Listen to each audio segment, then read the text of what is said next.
Cool Figure TV. Revolutionary salute. Revolutionary salute. Like, share, subscribe. Welcome to the House of Revolution. You know I'm your humble host, the Yameen of Revolution. And we got a World War III alert. But before we get into World War III, be sure to wipe your feet. That means hit the like button. Like, share, subscribe, support the platform, y'all. We know revolution is a way of life, and revolution is for breakfast, lunch, and dinner. So I'm just getting home, and I got some revolutionary dinner for y'all. The head choppers are still on the loose. The U.S. is backing them. They're putting maximum pressure on Putin, but Putin responds violently all across the Middle East and in Europe. Let's get right into this.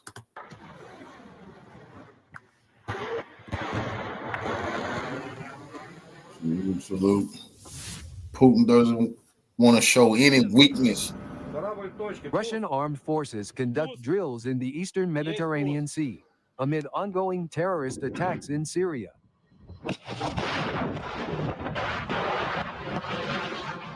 The Russian Defense Ministry released impressive footage on December 3, 2024, during joint exercises of the Russian Navy Group of Forces and the Russian Aerospace Forces. In the eastern Mediterranean Sea, sea and air-based precision missiles were launched. The drills involved more than 1,000 military personnel. See, the U.S. has been helping the terrorists, and the U.S. decided to bomb some brave Iraqi freedom fighters as they was on the way to the fight. So what Putin is letting the U.S. know and Israel know, if they want to do this, he's prepared to do it.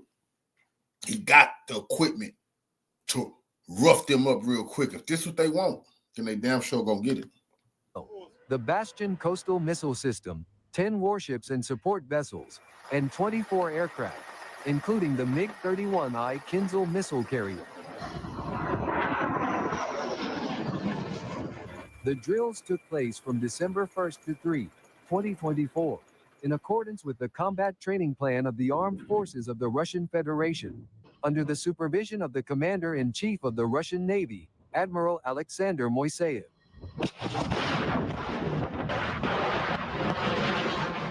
MiG-31I fighter jets of the Russian Aerospace Forces equipped with the Kinzhal air-based hypersonic missiles and the Bastion sea-based coastal missile system, which participated in the drills, were launched.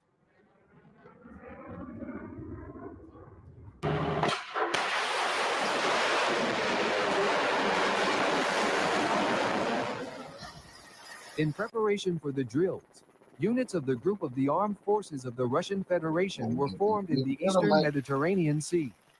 The formed groups of strike and anti-submarine forces underwent missile, artillery, and torpedo firing exercises, and practically deployed bombs. Part of the combat exercises were carried out using the latest precision weapons and means of destruction, which have been adopted by the Navy and the Air Force.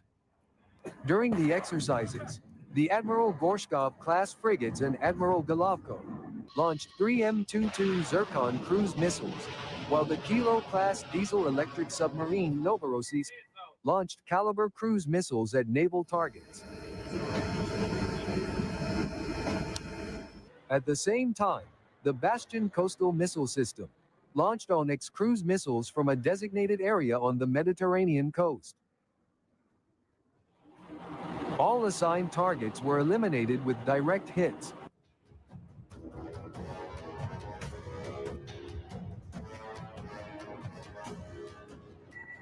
The exercises in the eastern Mediterranean Sea are carried out in accordance with the norms of international law and the agreements of the Russian Federation with foreign states on the prevention of maritime incidents outside the territorial waters and in the airspace above them. As a reminder, for more than a decade, Russia, together with the Syrian government, has been taking an important part as part of counter-terrorism operations, especially lately. Such demonstrations are an important part as the joint exercises of the Russian and Syrian air forces for the strength and combat readiness of the Syrian Arab Republic.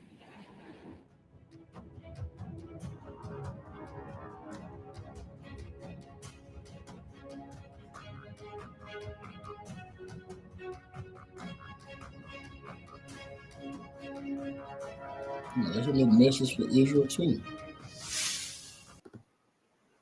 But they're gonna get it real soon too. And then once again, it's Putin training the Syrians to be able to handle big boy wars, you know.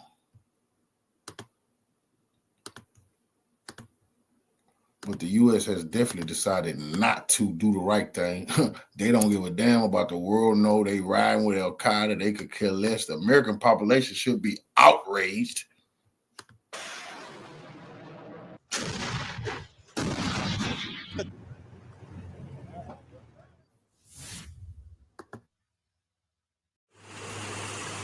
On Wednesday, Syrian Arab Army SAA along with Russian forces began an extensive counter-terrorism operation, launching their heaviest storming against Takfiri terrorists of Tahrir al-Sham HTS and their Western supporters, before entering the outskirts of Hama.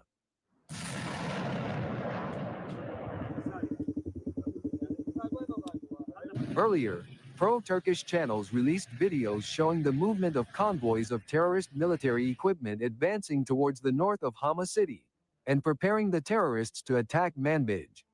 They have reached the heights of Zainal Abidin and are moving reinforcements to the north of the province, using drones and FPV drones to attack the positions of Syrian Arab Army. However, the fact that the enemy FPV drones are operating in Hama may indirectly indicate the proximity of the terrorists. However, there is no confirmation of this, and the campaign has been rejected by Damascus as merely a media war.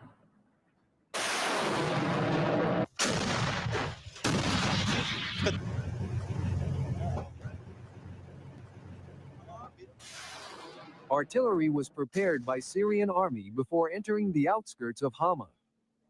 Syrian army has been deployed from the city of Kamhana and reinforced its defense lines in the northern countryside of Hama, and is ready to repel any potential terrorist attack by gangs, Sana reported. According to the news agency, Syrian troops engaged in fierce clashes with Turkish terrorists near the village of Katab. Syrian army together with Russian forces has launched a massive attack on terrorist camps and concentrations since their emergence in northern Syria. The joint retaliation saw the troops target armored vehicles belonging to the terrorists, who were trying to escape towards the town of Morik, in the northern countryside of Hama. In addition to artillery, the video showed high-quality airstrikes by Russian aerospace forces on terrorists in the north. Thick black smoke was visible, indicating attacks on some equipment. Syrian helicopter also attacked HTS terrorist concentrations in the northern countryside of Hama. According to field sources, more than 1,600 terrorists have been killed as a result of Syrian army's operations over the past week. The sources identified the dead as terrorists belonging to HTS and other groups.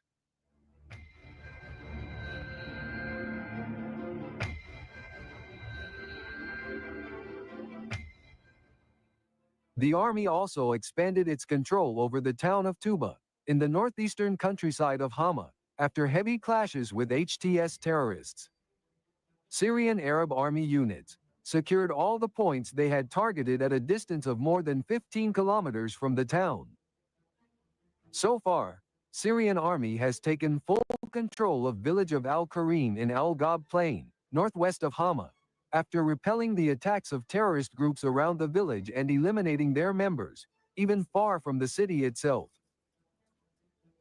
The center of Hama since last night, December 3rd, there are no terrorists in the city and the entire area around the city is completely clean until now, and is witnessing relative calm, according to Lebanese Al Mayadeen television network. Syrian Defense Ministry also concluded that there is no truth in the news circulating on pages affiliated with terrorist organizations and some media channels about terrorists in the city of Hama. All these news fall within the framework of a misleading media war. Syrian armed forces are present on the outskirts of the city and on the front lines in fortified defense points, Defense Ministry added.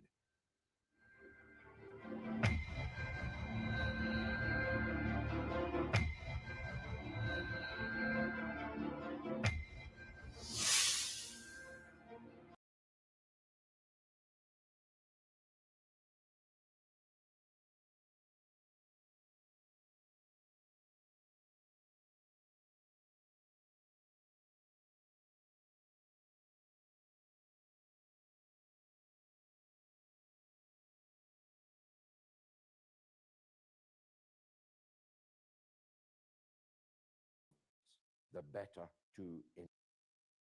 The head choppers, throat cutters, heart eaters of the so-called Syrian opposition, although very few of them appear to be Syrian, are on the march again and on the front pages, leading the news bulletins. But this time, the West is right behind them. This should come as no surprise. It has long been a certainty for me that the so-called ISIS and Al-Qaeda phenomenon is at the very least closely coordinated with Western and indeed Israeli interests. They are the people who have supplied the knives that are cutting the throats of the people in Aleppo and its surrounding countryside. They sharpened them.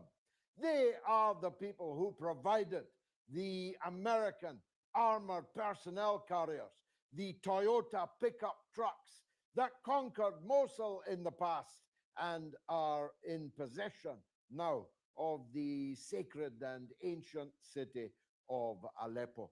And already they are behaving according to type. The first thing that went, well, the Christmas trees and the Christmas lights, then the alcohol in Aleppo airport, and now that ominous, sinister rounding up of every man who isn't with them. The fake news media need to actually explain to us why they're backing people who have canceled Christmas. This is really going to be very interesting to see them get out of this. The people are canceling Christmas. Ain't no Christmas, and you better not say anything about Christ or they'll chop off your head. This is crazy. And the designation of them as heretics, as people who are subhuman. And one can only pray that they are not right now suffering the same fate that so many, including many Westerners, suffered in the last uprising of the ISIS Al-Qaeda phenomenon. The Western media know who these people are. More importantly, they know what these people are. And that if they were to be able, God forbid, to raise their black flag over the ancient city and civilization of Damascus, on the shore of the Mediterranean Sea, the European lake, that it would be disastrous for everybody concerned, except Israel. These people who are ready to fight and die, to kill Muslims in Syria, to overthrow an Arab government, haven't so much as broken a window in an Israeli consulate anywhere in the world. These people are openly praising the Israeli government for its attacks on the resistance in Lebanon and its bombardment of targets inside Syria almost on a daily basis. They openly thank Netanyahu. So I've got a question for those who think it's oh so complicated, who think that although we were against the American British invasion and occupation of Iraq, we should somehow, by some twist of logic, be in favor of an American and British inspired conspiracy to occupy Syria, to overthrow the government of the Syrian Arab Republic. This is my question. Why do you think the Anglo-American empire is invading Syria right now? Is it for the interests of the Syrian people? Is it for the interests of the Arabs? Is it for the interests of the Muslims of whichever confession or sect? Salute, Or man. is it to use an insurgency to weaken the resistance to Israeli crimes? You don't need to be Einstein to work out the answer to that question. It's there right in front of you. If you'll only open your eyes, wipe your eyes of sectarian foolishness, you will see that that is exactly the intention. And it's not a secret. when Israel set up field hospitals in 2014 on the occupied Golan Heights to treat the wounded of the so-called Syrian opposition. It was obvious then that these forces are in lockstep. Now, I know the Syrian people very well, though not the government. I've met the president of Syria, but I don't know the names of any other official in the Syrian government. They've never given a thin dime to me, not even a baklawa. In fact, they still owe me an airline ticket for a conference I attended at their invitation in Damascus. So I'm not here asking you to support the Syrian government. I'm asking you to support the idea of the Syrian Arab Republic, where all ethnicities, all sects, all religions can coexist peacefully together, where nobody is hunted down and decapitated as a heretic because they don't share the tiny, narrow world and theological view of ISIS and Al-Qaeda. After all, if you ask anybody in the world what they think of ISIS and Al-Qaeda, they'll almost all give you a very negative answer. So why then are their governments doing everything that they can to bring such people to power in Syria? Well, I was once trapped in a lift with William Hague, the then Foreign Secretary of Great Britain. Trapped in a lift, just me and him. And I asked him, when you were in Jordan, as he was, These hypocrites talking about women's rights. Our election was just about women's rights. What? Women don't got no rights under ISIS and Al Qaeda. That's why when you take a look and you really understand these people, you realize the fucking hypocrites that they are. You understand we can't be ruled by them, and neither can we by the congressional black shoe shiners. This is disgusting. They just told us democracy was on the line, women's rights, blah, blah, blah. Now they're cheerleading people who absolutely not giving a woman no goddamn rights. Women are way better under Bashar al-Assad, the leader of Syria, than they ever could be under Al-Qaeda. Just the other day, pledging your support to the so-called Syrian opposition. Did it occur to you that these madmen won't stop at Damascus? That these madmen might end up even here in the British Parliament in our own building? Lucky for him, the doors opened and he was able to make his escape. But he had no answer to the questions that I was asking him.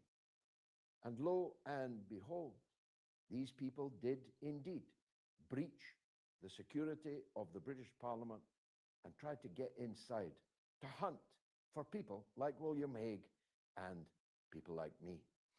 A brave policeman gave his life trying to defend us.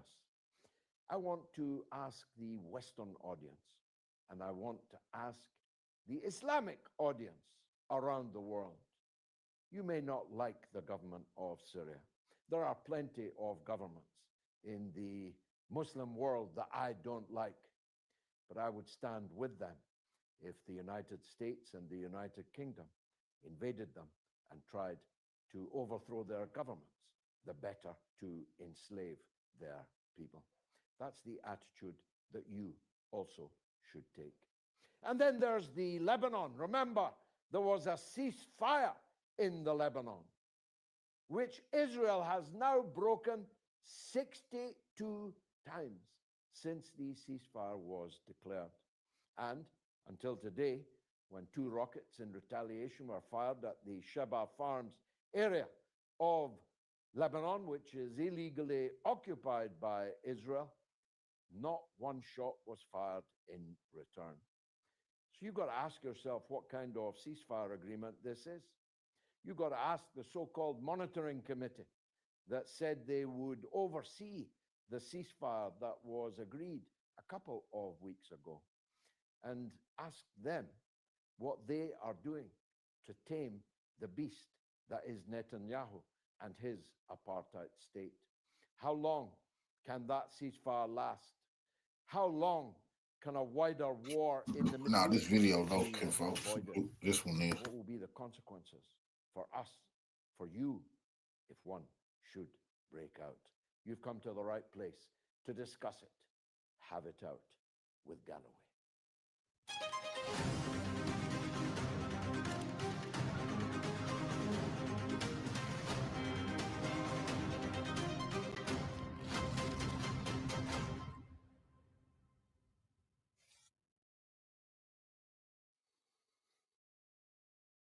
Kevork Almasian is an award-winning journalist and political analyst specializing in Middle Eastern and Mediterranean affairs. He is the host of Syriana Analysis, an independent political commentary channel. Kevork is of Armenian origin from the historic city of Aleppo in Syria. Revolutionary salute. It's our revolutionary brother out of abundance for the donation to the war chest. Revolution is a way of life. Absolutely appreciate the love, family. Salute to you. Yeah, I got a computer over here. I'm waiting on the internet people to come over so they could do my Wi-Fi and things of that nature. We finna be way better off, man. I got a brand new computer over here. Thanks to the House of Revolution and the War Chest. We got the call-in line coming up. We got all kind of shit. We're going into 2025 doing it real big. Y'all believe that? So, revolutionary salute, little bro. Revolution is way of life. I appreciate the love. Kevork, welcome to the show. First of all, my condolences as a citizen of Aleppo. It must be very, very hard to see these head choppers back in the streets of your city. Tell us. Indeed, George. And one wonders how many times can we restore our city, and how many times shall we liberate our city, reconstruct our lives, our homes, our businesses. It is tiring to live half of your life basically in such a war and devastation, and trying to take care of your family, of your beloved ones in the country, and then everything turns upside down again.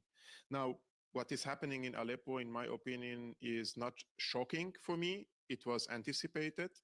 I was detecting the movement of the militants since late September, and I have reported about it multiple times. I appreciate the love, little bro. I knew that there is going to be a big attack on Aleppo, especially after a ceasefire agreement is reached in Lebanon.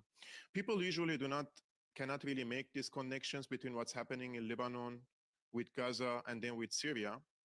But you're one of the very few people who get it right on Syria and get it right in Palestine. This is very rare to see an intellectual or journalist who understand the geopolitical landscape in the region from this lens, because usually people are watching what's happening in Palestine and think what's happening in Syria is a separate thing. It is not.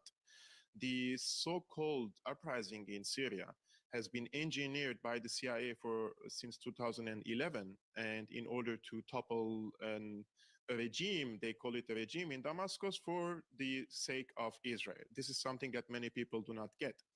Now that Aleppo has fallen, George, what is going to be next? This is the real question. In order for the Syrian army to push against these militants again in northern Hama, and they move on the highway to Aleppo, this will take months to probably even years, just like it was the case in 2012. So we returned basically to the point of 2012, and even worse now when it comes to Aleppo. And these multinational takfiris were unleashed first by Turkey, and second by the US, in cooperation with the Israeli intelligence. And I would try to explain why this is a mutual interest between Turkey and Israel now in Aleppo. For Turkey, they see that Donald Trump is coming to the White House in the coming weeks, and Trump wants to withdraw the American occupation forces from Syria, and he wants to impose certain compromises in the region. So Erdogan rushed and unleashed these takfiris on Aleppo for him to have a better position when the time of negotiations come, and for when the time of the compromise comes. Now, during this time, the Israelis, when they reached to a so-called ceasefire agreement in Lebanon. I knew you was something like Queen. Hold on, revolutionary salute to our Queen for the donation to the war chest. Revolution is a way of life. I absolutely appreciate the love and your support, unwavering support. Salute. they have sent demands to Syria. And the Jordanian foreign minister Oh, a the few weeks news ago business good was in today. Damascus, and he delivered the American demands. Once the ceasefire agreement achieved, they were expecting from Damascus to close all the supply chains to Hezbollah and to strangle Hezbollah, basically, and to try to degrade Hezbollah and completely annihilate it from the Lebanese society. And the Syrian government said no. So if you remember, the same night of the ceasefire agreement, Netanyahu gave a video speech, and he said, I'm quoting him, Assad is playing with fire.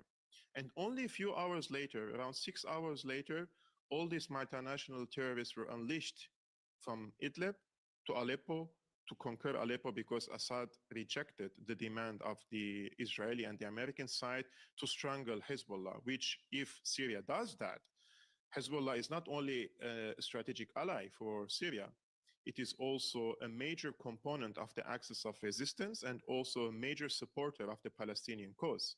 So even from an opportunistic point of view, if you see it beside the strategies and the politics, Syria has no interest at all to strangle its own ally in Lebanon. So now we have a situation that the Syrian army has to overstretch in the country again, and this could lead or pave the way for a possible Israeli incursion into the Syrian territories from the Golan Heights intersection, because they have been installing new spying technology, cameras, and also they send reinforcement to the Golan Heights. And surprise, surprise, yesterday, the so-called militants in the southern part of Syria, in the Horan area, where they joined the reconciliation process with the government, they said that they are going to attack Damascus now. So from all sides, they are trying to topple the government again and to finish this file all once and for all for the sake of Israel. But many people, George, and this is what really bothers me, the people who support Palestine specifically, they don't see this strategic aspect of this conflict. And you mentioned it, there are many people fall for the sectarian lines, and also they have been psyoped by multiple media outlets and think tankers in the region and abroad into the belief that this is between a tyranny and a democracy. And to be honest with you, what's happening in Syria, you see anywhere and everywhere that these so-called rebels occupied, they have established something like not even a caliphate. We can't even call it a caliphate. They have imposed their Wahhabi ideology on everyone, and the rest of the components who do not agree with them, even among the Sunni people, they have been forced to leave because they cannot live among this type of people. Now these people are in charge of Aleppo, which has a big Christian also community and an Armenian community. And today we have eyewitnesses, and also I make daily calls to Aleppo, to my beloved ones, and they're telling me they started to impose the headscarf on the women in the streets, and they're destroying the alcohol shops. And ironically, they destroy the alcohol shops in Aleppo, but they don't destroy the alcohol shops in Turkey. If you realize that, those are the ones supported directly by Turkey, and they go to the free shop now and they destroy the alcohol, but they don't do the same in Turkey. It makes you wonder who is moving them on the chessboard. Now, it didn't come as a surprise to you, perspicacious as you are, but it appears to have come as a surprise Disgusting. to the Syrian government and its armed forces and its allies. Otherwise, how could they so easily breach the defenses and so basically effortlessly take over the second most important city in Syria?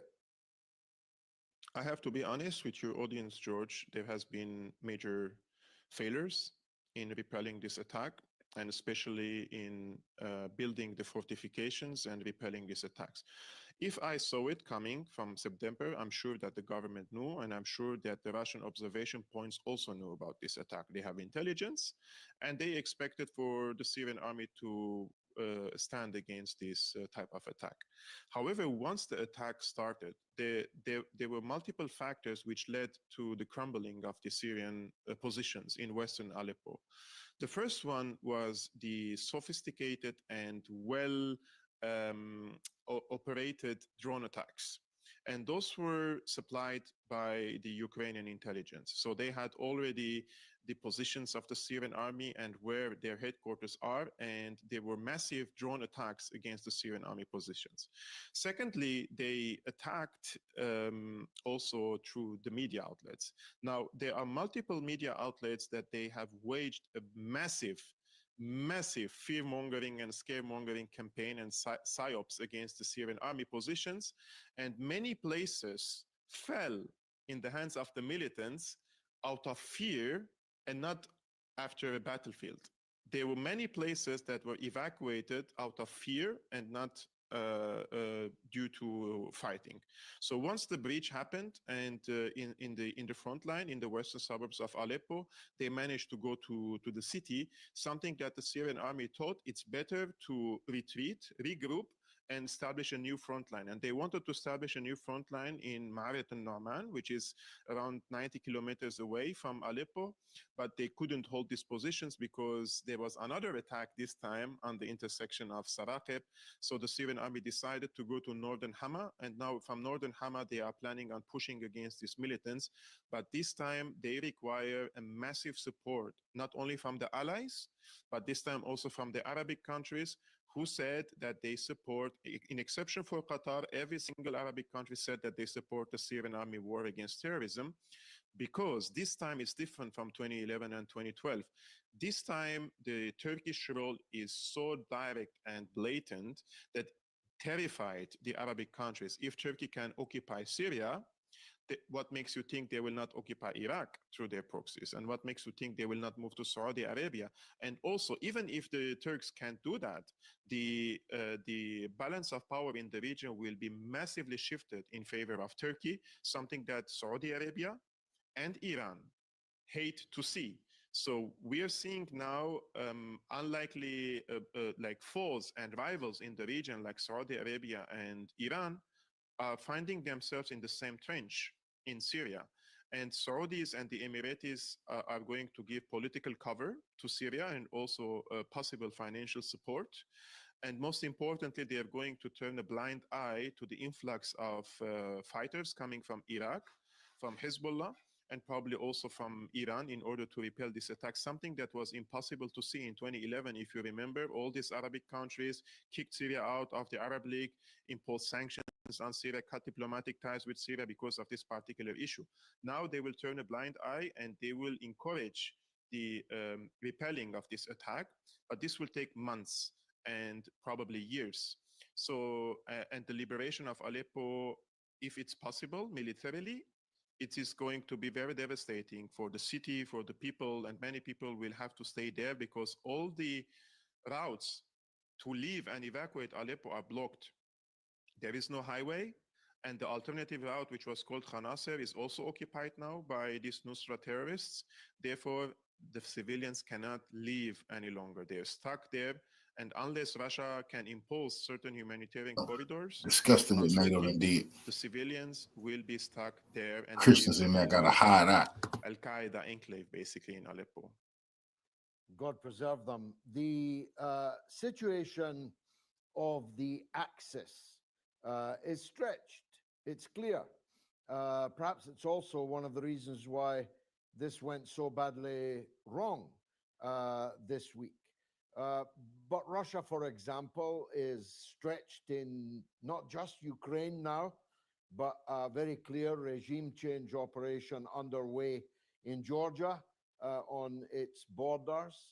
The Iranians are still mulling the timing and nature of their response to Israel. Irregulars from Iraq have arrived, although some say it's hundreds, some say it's thousands. From what you say, it's going to have to be tens of thousands if the people of Aleppo are to be rescued from this hell on earth of Takfiri fanatic rule. How realistic is it that Syria's allies can muster sufficient strength and numbers to liberate the land that has been lost?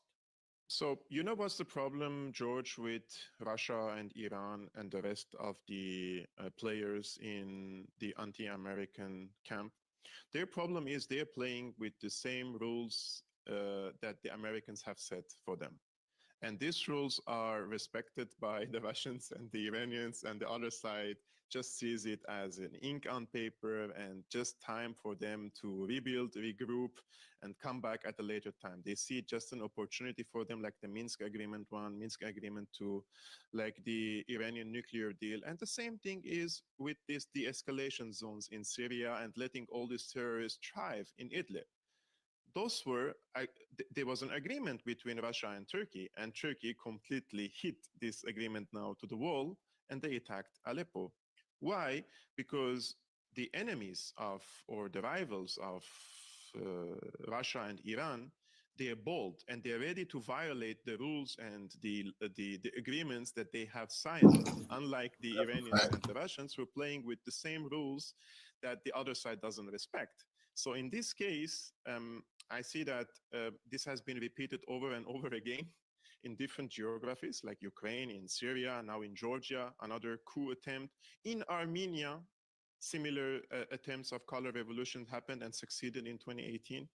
So I think, realistically speaking, the Russians can only participate in airstrikes against these militants and terrorists on the suburbs and the peripheries of Aleppo to try to cut the supply chains and hit the armored vehicles and heavy equipment of these terrorists.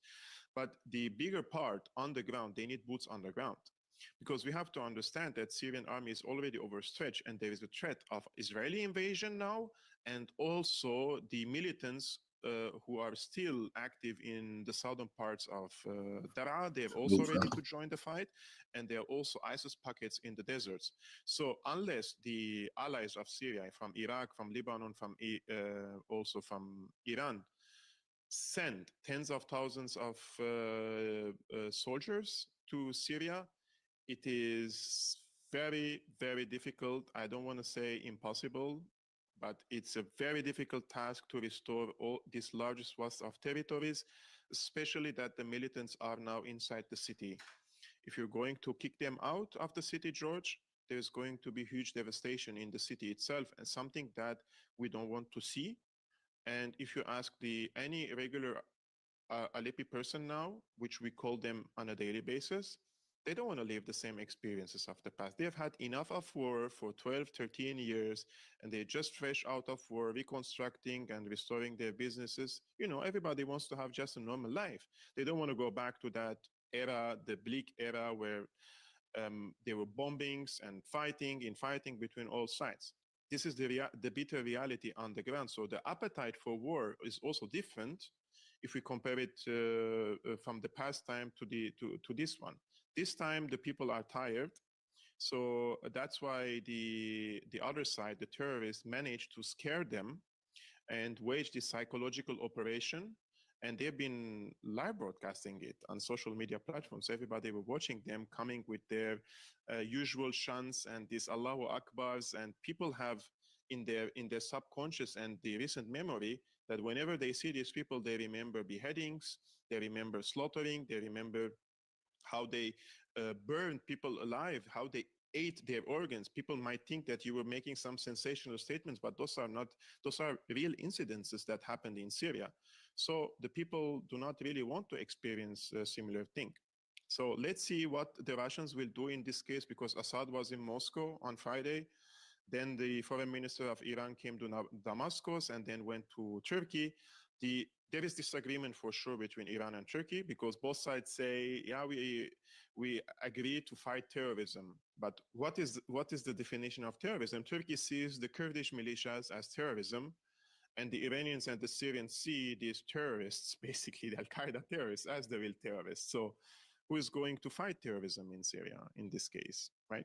Now, on the subject of psychological war, I mean, if the Al Qaeda advance was militarily speaking, strictly objectively impressive, the propaganda war was even more impressive. I know several big ticket accounts, people who should know far better, who were repeating the lie that the president had fled to Moscow with his family, that there was a military coup, underway in Damascus, that the terrorists had reached much farther than they actually have reached. In other words, the PSYOP was a very successful 48 hours. The British are behind this PSYOP, and they've been behind the disinformation effort on the Syrian front for more than a decade now. The Brits funneled millions, tens of millions in psychological operations in Syria, including the White Helmets, and also establishing radio stations, supporting the so-called activists and journalists who are now like they are fighting alongside these al-Nusra Front militants. And the Britain, Netherlands, many other European countries sent them the satellite phones. They sent them the satellite internets. They sent them the computers, the sophisticated professional cameras, video cameras, all sorts of things, drones. So of course, when you watch their products, it looks like from a Hollywood movie, and that's not normal in the discourse. If you see the situation in Syria, that is living under siege, sanctions, and the people do not have enough money for food, but these activists carry equipment with thousands of dollars in their hands, and they are working with these militants. Yes, and on that particular day, George, I participated in few X spaces, and it has, these issues were discussed like it's a fact, like they were and they even named names, who is carrying the coup, who is the leader of the head of the Syrian National Security Bureau. And like I participated, and I'm asking them, how can the head of the National Security Bureau lead a coup if he cannot move military units on the ground? He's not responsible for moving military units on the ground. If somebody can do it, probably the chief of staff of Syria, right? So they even give wrong names, and but this doesn't matter at all. At that particular moment, Assad probably was assassinated 3 times, and he fled the country 2 times, and he fled to Moscow. I have so many reservations about the Syrian policy domestically and also foreign, but I'm certain of one thing.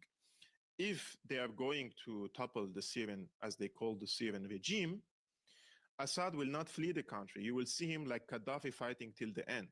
And you will, when the ISIS was 5 kilometers away from his office, he was in his office, and he could have been killed at any moment. And until this moment. And I think that's the only certainty that I have. If they are going to push to Damascus, they're not going to see Assad fleeing the country to other places. I mean, he didn't even send his children out of the country during the war, so he will not go out as well. All these psychological operations, George, are very effective, but it stays on the internet. But at the same time, the people following it inside Syria, as I mentioned, there were some places in Aleppo which fell because they had sleeping cells in the neighborhood who come to the streets. They just take few videos and start shouting Allahu Akbar in the streets, and people were all going back to their homes. So they scared the people, and they scared the young soldiers in the Syrian army, because this area, specifically in Western Aleppo, the units who were protecting this area, they were mostly conscripts. They were new soldiers. They didn't have enough experience. And this was one of the mistakes, of course, that I already addressed in this case. And the worst case scenario happened, George. I feel like it's a nightmare for me, for many, many other Syrians. And we're just like, as if we just started the regime change war again, like we're living again in 2011, and we're in 2024. We thought it's behind us. We were wrong. And now we have probably another 10 years of conflict in Syria. God save Syria, and God preserve your powerful voice, Gavort. Thanks for joining us on Have It Out.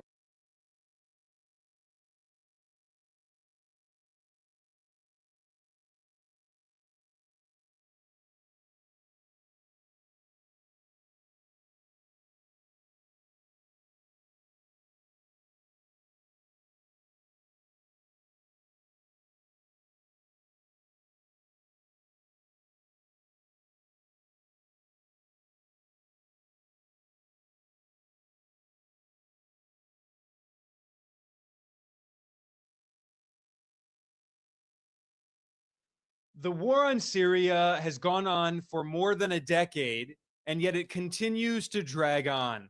Yeah, this is not just a civil war, which it's often mistakenly referred to as.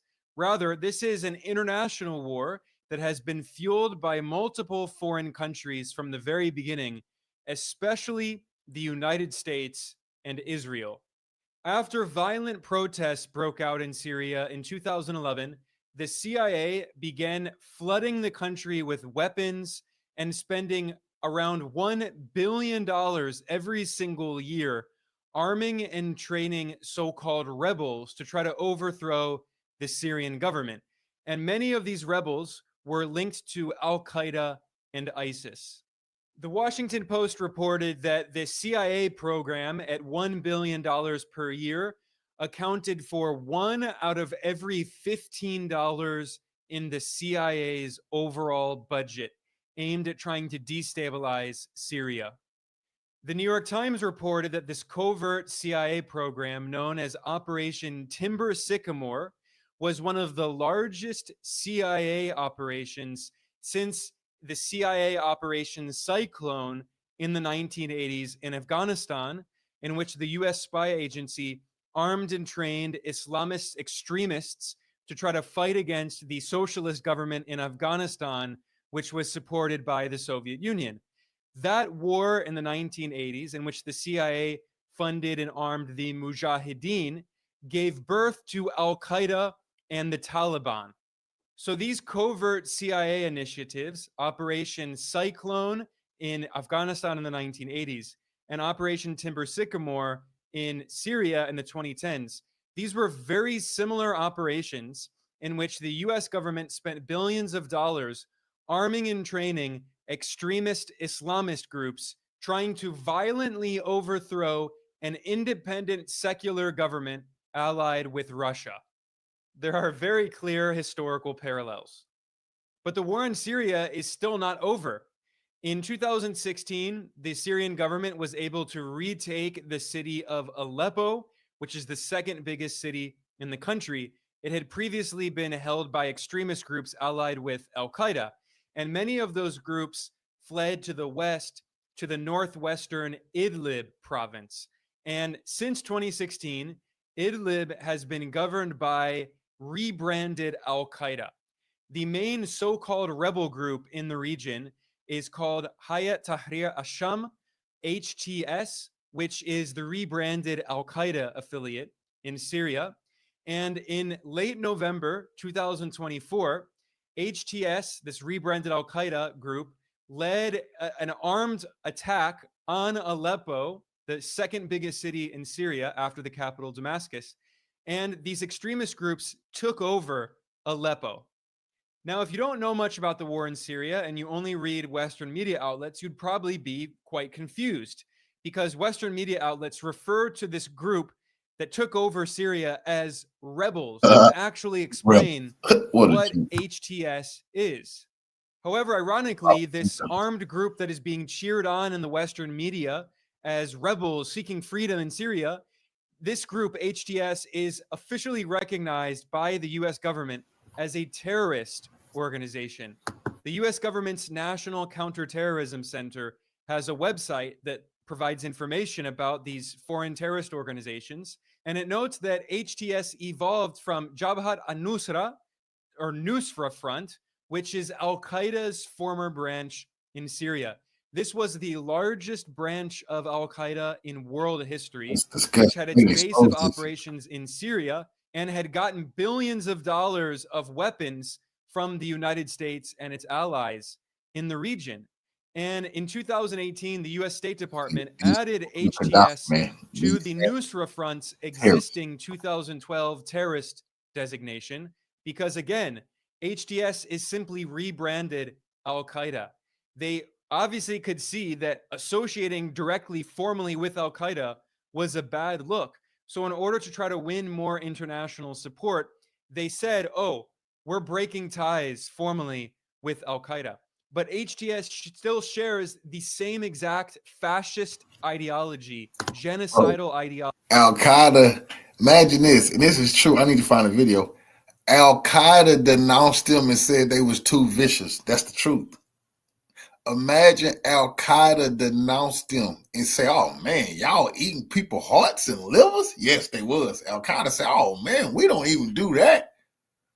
Al Qaeda denounced these people for being too terroristic. Now imagine that. Theology of Al Qaeda. And the fact of the matter is that the US government has been allied with Al Qaeda in Syria for more than 1 decade. If you don't believe me, listen to the current US National Security Advisor, Jake Sullivan. Back during the Obama administration, Jake Sullivan was an aide to the US Secretary of State at the time, Hillary Clinton.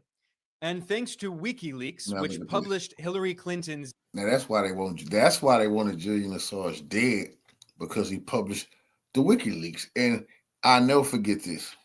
In this file right here, the small hat Sullivan emailed Hillary Clinton, and this is a scandal. She should be arrested right now. And in the email, it said, AQ is on our side in Syria. Don't worry about AQ. They're on our side. AQ? You mean Al Qaeda? So he's emailing her saying, Al Qaeda, they rolling with us. They gonna help us get rid of Assad and Putin.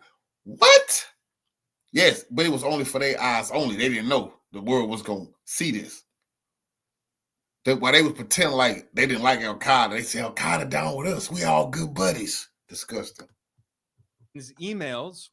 We have a 2012 email that Jake Sullivan sent to his boss, the Secretary of State, Hillary Clinton, in which he said, quote, AQ is on our side in Syria, end quote. That's not a fake email, man. That's a real damn email. That boy emailed Hillary Clinton and said Al Qaeda is on our side in Syria. Come on, man.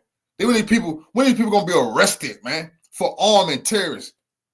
When are people gonna be arrested? And they, like I keep saying, America don't have no magic pot of money. They've been stealing y'all money and arming Al Qaeda. Then telling y'all they're gonna protect. I mean, it's like a mafia scheme. Then telling y'all they're gonna protect y'all from Al Qaeda by taking more of your money. Do you hear what I just said? They take your money and arm Al Qaeda. Then they take more of your tax money and say they gotta fight Al Qaeda to protect you. AQ is, of course, Al Qaeda. So this is the top aide to Hillary Clinton, U.S. Secretary of State, in 2012, admitting in an email published by the U.S. State Department that, quote, Al Qaeda is on our side in Syria. So this has been going on for a decade. It's not a secret that the U.S. and Al Qaeda have been on the same side against the Syrian government. And it has been widely reported for nearly a decade now that Al Qaeda in Syria was using U.S. weapons.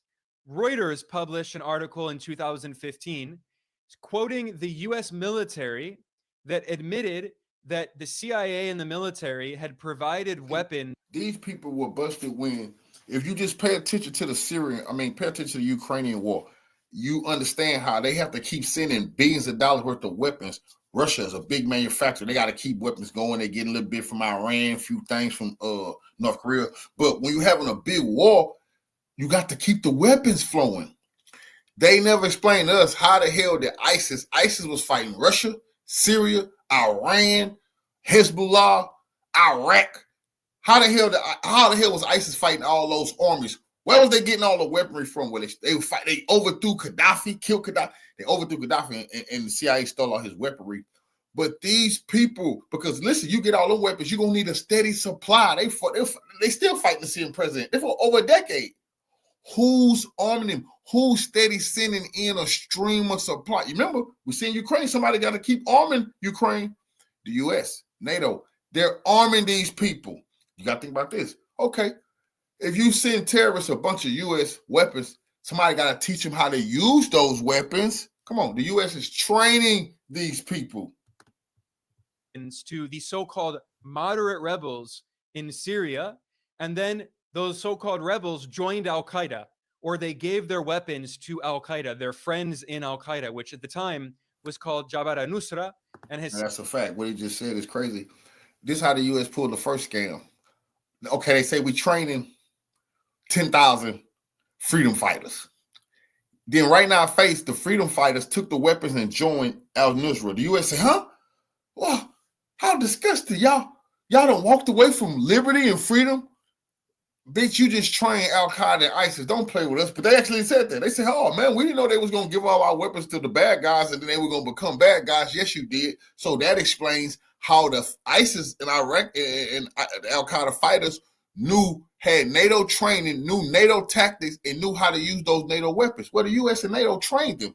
Then they got the nerve to tell us we didn't know they was going to turn into bad guys. It's crazy. That's absolutely what happened. Since rebranded as Hayat Tahrir al-Sham, or HTS, which controls Idlib and now took over Aleppo. This is rebranded Al-Qaeda. Where do they get their weapons from? They got their weapons from the U.S. military and the CIA.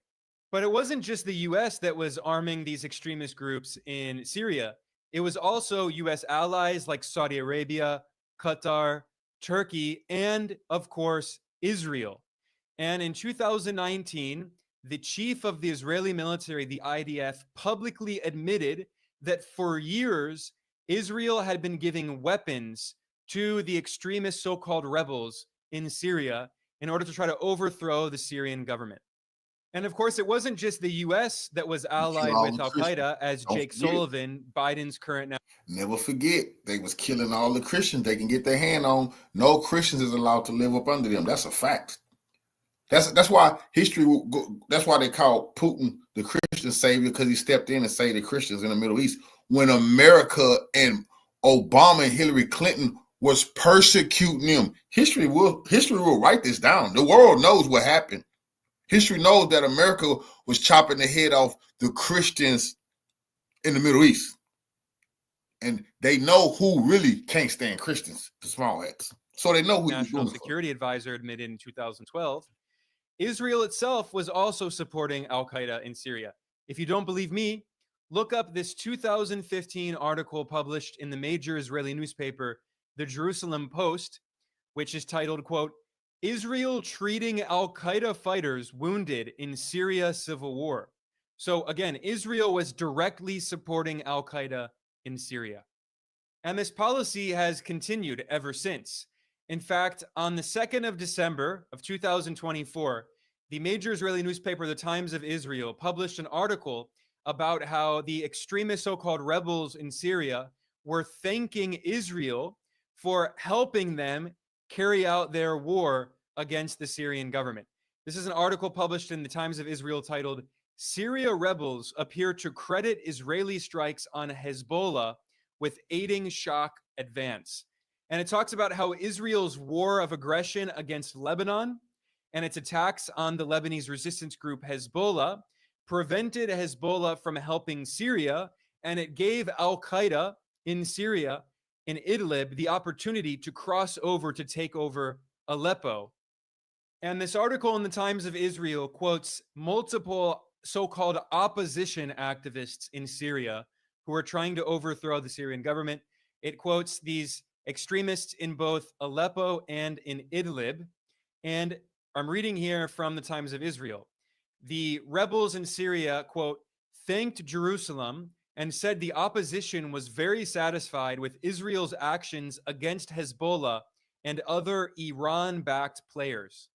The Syrian rebels told the Israeli media, quote, they accuse us of cooperating with you because we were quite happy when you attacked Hezbollah, really happy, and we're glad that you won. And they said, quote, we love Israel and we were never its enemies. This is an opposition activist from Idlib, Al-Qaeda-controlled Syrian territory. And he said, quote, we don't hate you, we love you very much, end quote. So this is an opposition leader from Syria telling the Israeli media, we love you, we love Israel. And by the way, what's funny is this article in the Times of Israel admits that the new insurgency in Aleppo has been led by Hayat Tahrir al-Sham, which is an offshoot of Al-Qaeda. So they admit that Al-Qaeda, so-called activists, so-called rebels, are praising Israel and saying to Israel, we love you. Now, there's one other part of this article that just really lets the cat out of the bag and admits what the Syrian opposition's goal is.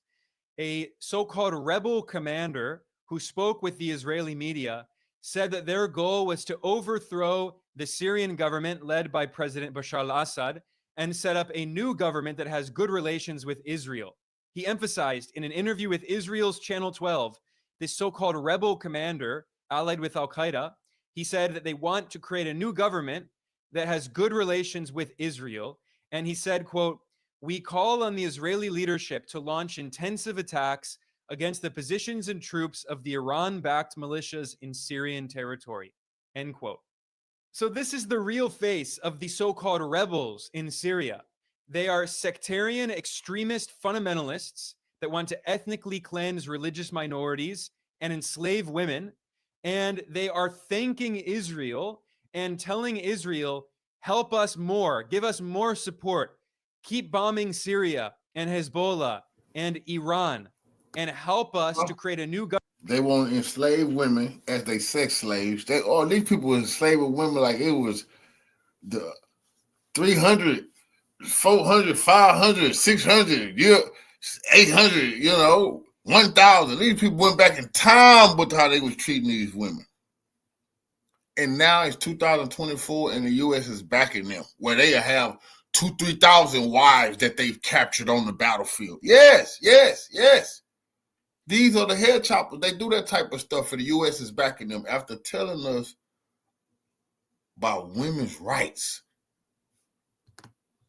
New government in Syria, and we will be friends with you. Of course, I should say that the current government of Syria, led by President Bashar al-Assad, has no diplomatic relations with Israel and has strongly supported Palestine and has provided weapons to resistance groups fighting against the genocidal Israeli colonial regime that is committing genocide and ethnic cleansing in Gaza. And this is very clearly one of the main reasons for the US-led international war against Syria. This was also revealed in an article in Reuters published on the 2nd of December titled, US UAE discussed lifting Assad sanctions in exchange for break with Iran. Now, for context, I should say that Syria is suffering under brutal unilateral sanctions, which are illegal under international law, which have been imposed by the US and Europe to try to suffocate the Syrian economy. This has caused horrific levels of inflation and food shortages and oil shortages in Syria. So the people of Syria are being collectively punished and terrorized by the West in this economic war against their country. So as the US has this medieval siege on Syria, it is trying to pressure Damascus. And in order to lift the sanctions, what is the United States demanding?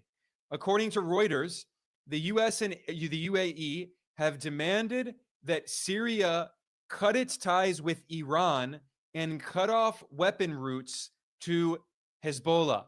So break their alliance with Iran and stop supporting Hezbollah and the Lebanese resistance against Israeli colonialism as Israel is invading and bombing Lebanon. And by the way, I should point out that there were these misleading reports claiming that Israel signed a so-called ceasefire with Hezbollah in Lebanon. It's not a real ceasefire. It was a marketing strategy. It was public relations. As even CNN reported, the United Nations peacekeeping force in Lebanon, UNIFIL, UNIFIL, said that Israel has breached its ceasefire agreement with Lebanon 100 times since the truce went into effect a week ago. That is to say, after Israel signed this fake so-called ceasefire, in the next week, it violated that ceasefire 100 times, according to the UN. And meanwhile, the US military has also been carrying out airstrikes in Syria, bombing targets in Syria that the Pentagon claims are linked to Iran. So this is what is actually happening here. The US and Israel are trying to divide the axis of resistance. These are the resistance groups in the so-called Middle East in West Asia that are in alliance with each other. In Iran, in Iraq, there are multiple resistance groups. The Syrian government and its allies, In Lebanon, you have the indigenous resistance group Hezbollah, which emerged out of Israel's illegal military occupation of South Lebanon in the 1980s. And then, of course, the Palestinian resistance groups. Together, these anti-colonial resistance groups that are national liberation organizations fighting for the independence of their countries and their peoples against Western colonialism and Israeli colonialism sponsored by the West.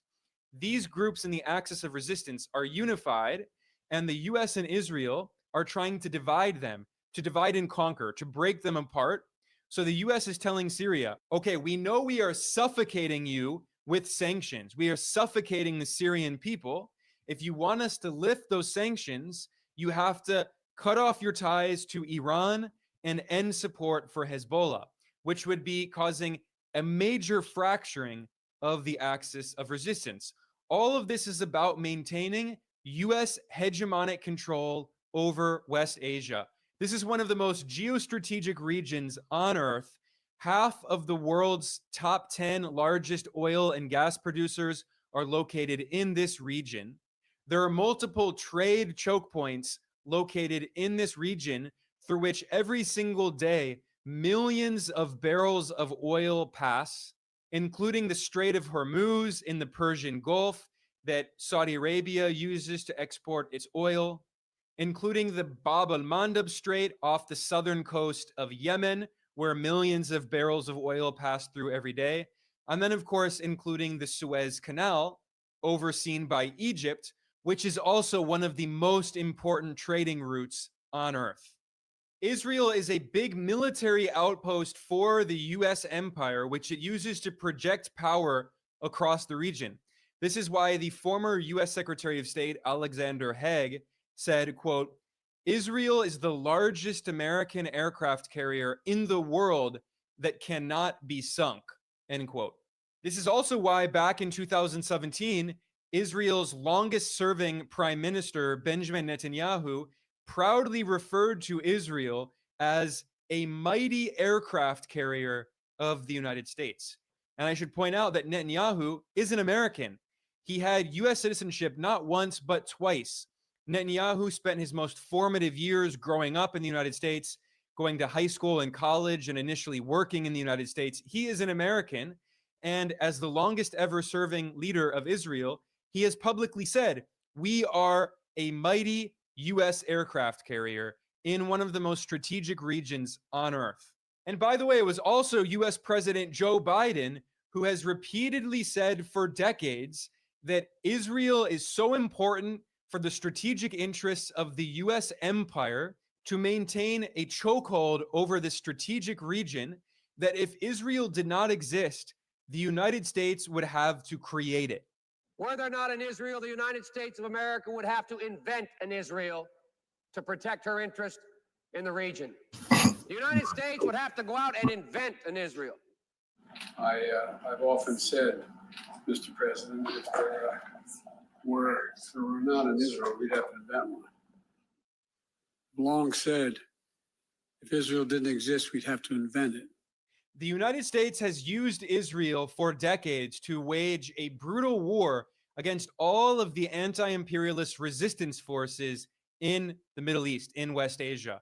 So first, it targeted communist groups, especially in Palestine, like the Popular Front for the Liberation of Palestine, the PFLP, and other communist and socialist groups that were allied with the former Soviet Union. Also, it went after Arab nationalist groups, left-wing Arab nationalists like Nasser in Egypt or in Syria or in Iraq. You had Arab nationalist groups that were also mostly allied with the former Soviet Union and with Russia today. Israel was used by the US to try to crush all of these resistance groups in the region.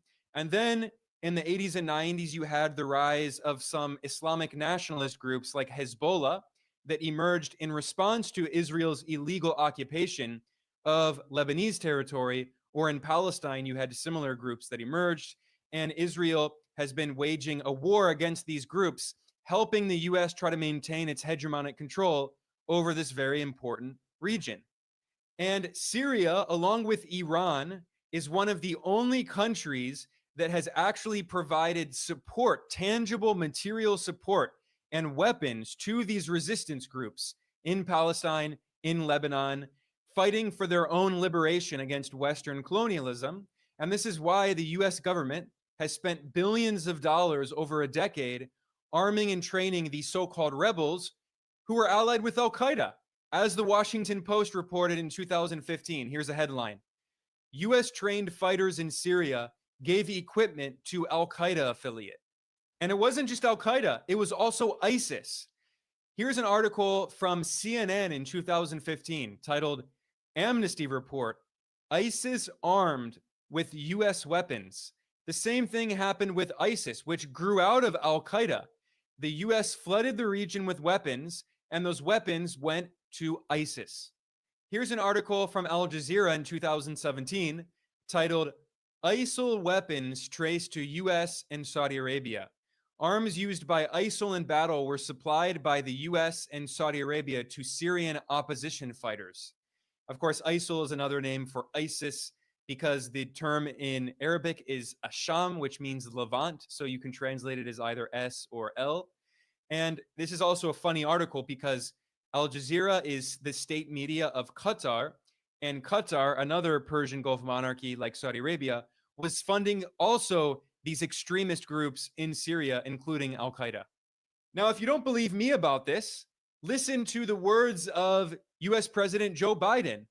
Back when he was vice president in the Obama administration, he gave a speech at Harvard University where he spilled the beans and he admitted that US allies like Turkey and the Persian Gulf monarchies were flooding the region with weapons to try to overthrow the Syrian government, and those weapons were going to Al-Qaeda and ISIS. Now, keep in mind here, of course, that Biden is trying to say, oh, we had nothing to do with it. The United States didn't support this policy. It was our allies like Turkey and the Gulf monarchies.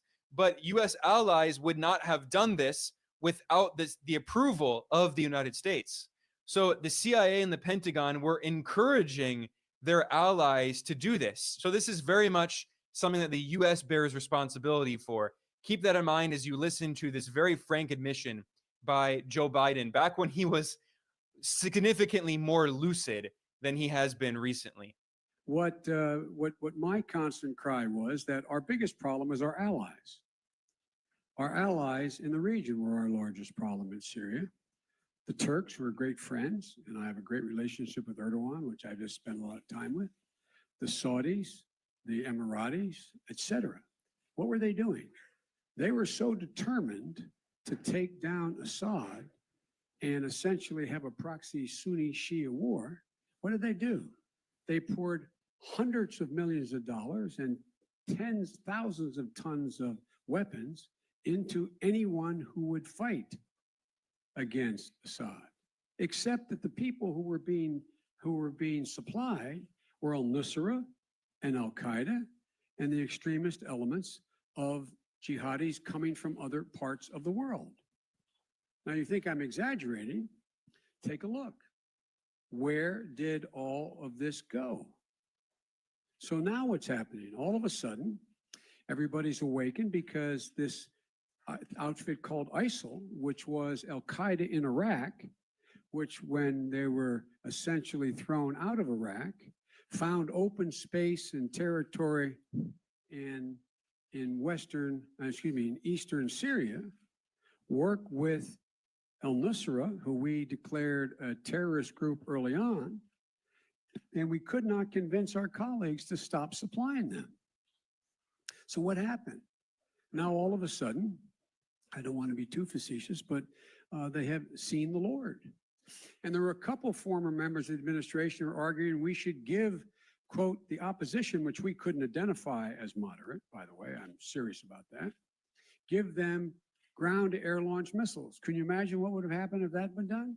Does anybody doubt they would have been in the hands of al-Nusra or Al-Qaeda or Khorasan Group or ISIL? And this brings me to one of the most important bombshell pieces of evidence, which is a declassified document published by the U.S. Defense Intelligence Agency, the DIA, back in 2012. This was a classified cable that was published by the DIA, and it was sent to the US Department of Homeland Security, the State Department, the FBI, the Pentagon, the Joint Chiefs of Staff, the Secretary of Defense, and the Secretary of State. This is an incredible document that admits that from the very beginning, the US military knew that ISIS and Al-Qaeda were driving the opposition in Syria and the so-called Syrian revolution, as the Western media put it. I'm reading here from the US DIA in 2012, just 1 year into the Syrian proxy war. This memo says, quote, the Salafists, the Muslim Brotherhood, and Al-Qaeda in Iraq, AQI, are the major forces driving the insurgency in Syria. The West, Gulf countries, and Turkey support the opposition, while Russia, China, and Iran support the regime. So this is an incredible admission. From 2012, right at the beginning of the Syria war, the Pentagon knew that they were not so-called moderate rebels who were leading this war. They were Salafists. That means Salafi jihadists, extremists like Al-Qaeda. And then they say that the Muslim Brotherhood and AQI, Al-Qaeda in Iraq, were the main forces in Syria. The DIA document also says, quote, AQI, Al-Qaeda in Iraq, supported the Syrian opposition from the beginning. From the very beginning. This is a very revealing document. And this document also points out that these extremist groups, they saw the Syrian government as an infidel regime because the government is led by Bashar al-Assad, whose family are Alawite Muslims, which is a Shia branch of Islam. And these extremists in Syria also saw the Lebanese resistance group Hezbollah as a so-called infidel party because Hezbollah is led by Shia Muslims, even though they have collaborated with Sunni Muslims in Palestine, but these extremists see them as infidels because they're Shia.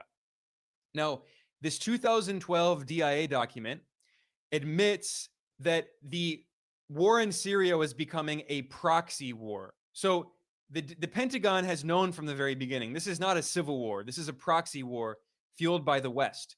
Now, one of the most incredible admissions in this document, which is why it's a bombshell, is that back in 2012, the DIA document warned of, quote, the possibility of establishing a declared or undeclared Salafist principality in eastern Syria, and they named as regions Deir ez-Zor, which was taken over by ISIS. And this cable said, quote, this is exactly what the supporting powers to the opposition want.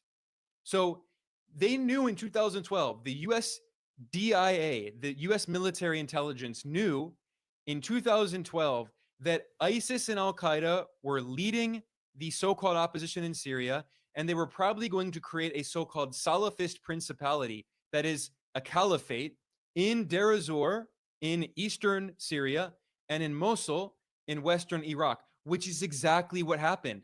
Those were the centers of ISIS's so-called caliphate.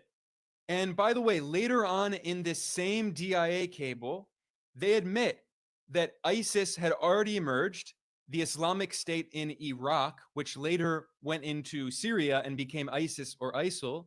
And this 2012 document says that the Islamic State in Iraq, ISI, could also declare an Islamic State through its union with other terrorist organizations in Iraq and Syria. They then added that this would draw terrorist elements from all over the Arab world who would enter into Iraq and then later Syria. So the US knew from the very beginning what it was doing. It knew that by flooding Syria with weapons and arming and training these so-called rebels, that they would end up empowering Al-Qaeda and ISIS, but they ended up doing it because they were trying to overthrow the Syrian government and divide the axis of resistance to crush all anti-colonial resistance forces in the region so the US could dominate this very important strategic region. Back in 2016, I published an article at Salon that looked at a very revealing document published by a prominent Israeli think tank that does contracting work for NATO and the Israeli government. And this policy paper, this Israeli think tank, said that the West should not destroy ISIS because they called ISIS a useful tool against Iran, Hezbollah, and Syria. Here I am looking at the paper published in 2016 by the Israeli think tank, the Begin Sadat Center for Strategic Studies. It is titled "The Destruction of Islamic State is a Strategic Mistake." This article admitted that ISIS was a genocidal, brutal group, but it still argued that, quote, the Western distaste for Islamic State brutality and immorality should not obfuscate strategic clarity, end quote. And they said that even if this group is genocidal, quote, it is useful and even moral, end quote, to allow ISIS to continue attacking Syria, Russia, Hezbollah, and Iran. And this article in this Israeli think tank backed by NATO, they said, quote, stability is not a value in and of itself. So they're saying that we don't want the region to be stable if it means that it would actually hurt US and Israeli imperial interests. Instead, they said, quote, instability and crises sometimes contain portents of positive change, end quote. So they're saying that we want instability in Syria because it helps the US and Israel and hurts our adversaries. And then the final money quote of this paper is, quote, Islamic State can be a useful tool in undermining Tehran. So this was the US-Israeli strategy, also with support from Turkey and support from the Gulf regimes. For years, they have supported extremist groups in Syria, allied with al-Qaeda, in an attempt to try to overthrow the Syrian government, to break up the axis of resistance, to divide the anti-colonial opposition in the region, and to maintain US hegemonic domination over one of the most strategic regions of the world. And this is exactly what we're seeing again going on in Syria. This war has not ended, and we really need to study what has happened in the past decade to understand what is happening today. But unfortunately, you have to do a lot of research in order to understand that context. That is why I created Geopolitical Economy Report to help to provide this very important information to people. On that note, I'm going to conclude. I am Ben Norton. I'm the editor-in-chief of Geopolitical Economy Report.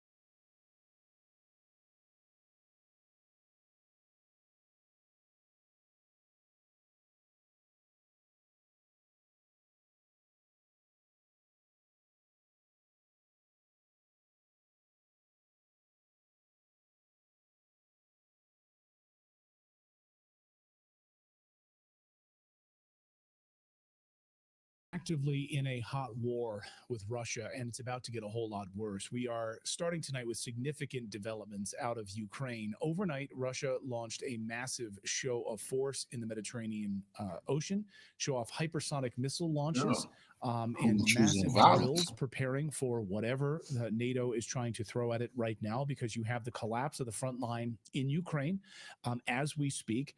And so all of these things are collapsing in Ukraine, but NATO is doubling down and looking to extend the war with Russia. These are hypersonic missile launches targeting a large offensive right now against Ukrainian and possible NATO targets. We're hearing from sources. We got news that Ukraine's front line has essentially collapsed. So take a look at this sort of a month by month. You can see here the Russian takeover of these, what were once, this is in the Donbass area and in eastern Ukraine. These are ethnic Russian villages, largely. Of course, they voted to become part of Russia. They were tired of being attacked since 2014 after the CIA-backed coup that the Obama administration carried out and the genocide that they were carrying out against these people in eastern Ukraine.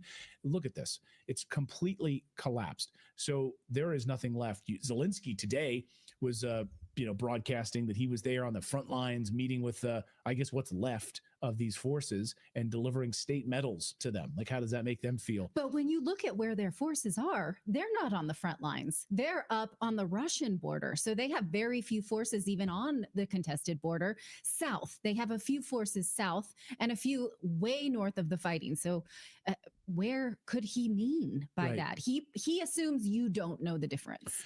And that's largely what's been the case. That's why great journalists like Tucker Carlson, who we try to feature on this show as much as possible, because he's one of the few who've been outspoken about this war and what's really going on here.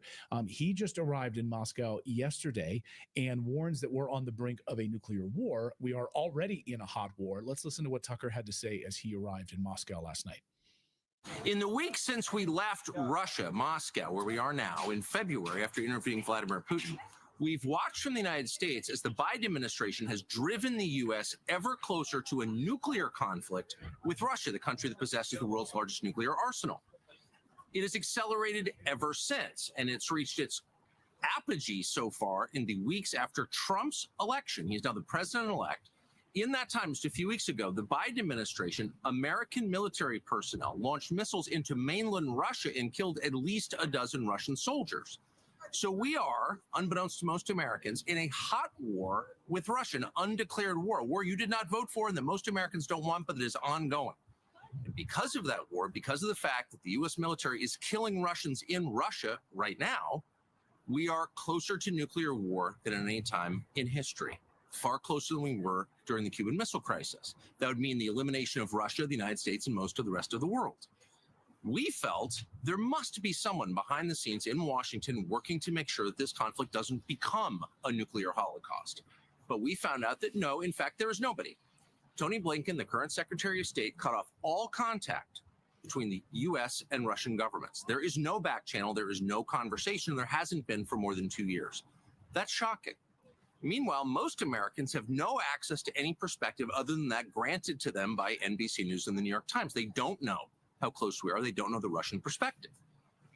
We've been trying for over a year to get that perspective out to American news consumers. We've also tried for over a year to get an interview with Zelensky, the president of Ukraine. We've attacked that from a bunch of different angles. We've spoken to a lot of different people around him, had dinner with them. We've been in talks continuously, and those efforts have been thwarted by the U.S. government. The American embassy in Kiev, which our tax dollars pay for, told the Zelensky government, no, you may not do the interview. You can talk to CNN. You can't talk to us. So that is unbelievable. But they went to Joe Rogan? Because reports were... Zelensky went to Joe Rogan to ask him for an interview. He wants Joe Rogan and not Tucker Carlson. Okay, because he thinks what? Joe Rogan will ask him about his kids and his weightlifting habits? Right. I mean, it's unbelievable. But the fact that the U.S. State Department has thwarted, I mean, that just goes to show you that the entire Ukrainian government is run by the United States government. It's run by the CIA and the United States State Department. And by the way, Secretary Blinken is the de facto president, not only of the United States, but I guess also of Ukraine. To tell them that you can't do an interview? Yeah, with Tucker Our Carlson. own United States government actively wants this. Go ahead, Philip. It's unbelievable. Well, how freaking stupid. So the reason any of us are still alive today is because during the Cuban Missile Crisis, there was back channel communications with Russia. Like if you're right, if you're in the threat of nuclear war, communication is super important. And if they have no communication, I mean, that is absolutely just dereliction. I mean, that is just crazy. Yes, that's a good word for it. Yeah. Yeah. And then, of course, after that, right, Kennedy had the red phone directly to the Kremlin installed after the Cuban Missile Crisis, a direct channel. Like maybe you want Kennedy to blow some dust off of that. Kennedy could call Khrushchev. Like that was going to be, that red phone. I don't know if we even still have it or not. But anyway, NATO's new head, Mark Rutte. Can I just, before we go down this path, because it's really important to talk about diplomacy. We know that Antony Blinken's State Department just is not interested in doing it for whatever reason. Do we think that a Marco Rubio State Department, this is a dark thought, will he do it? Come on. Marco Rubio, will he open diplomacy with Russia? He thinks that Russia blew up the Nord Stream pipeline. Right. He's adult. Yeah, I mean, again, he's more likely to install a video phone so he can flip them off and they can see it. I mean, I don't see anything else. I think I'd see him maybe even. Go ahead. Well, I was going to say, I think we need to take into consideration that he is working for the Trump administration. So you would think he would have to follow whatever the Trump administration instructed him to do when he's there and not just do what he would want to do because he'll lose that position. I guess. I mean, if he had to get in a room with Vladimir Putin and talk all kinds of smack like he does on CNN, you got to think you'd see a pee stain in his pants as soon as he tries it. But okay. Little Marco Rubio. I know. But why are they trying to do this before Trump gets in office, right? So they're ramping this up as much as they can. You have NATO's new head, Mark Rutte. He's called for no peace agreement between Ukraine and Russia. Instead, he announced increased military support over the past 24 hours, signaling a firm stance against any kind of peace negotiations. Mm-hmm.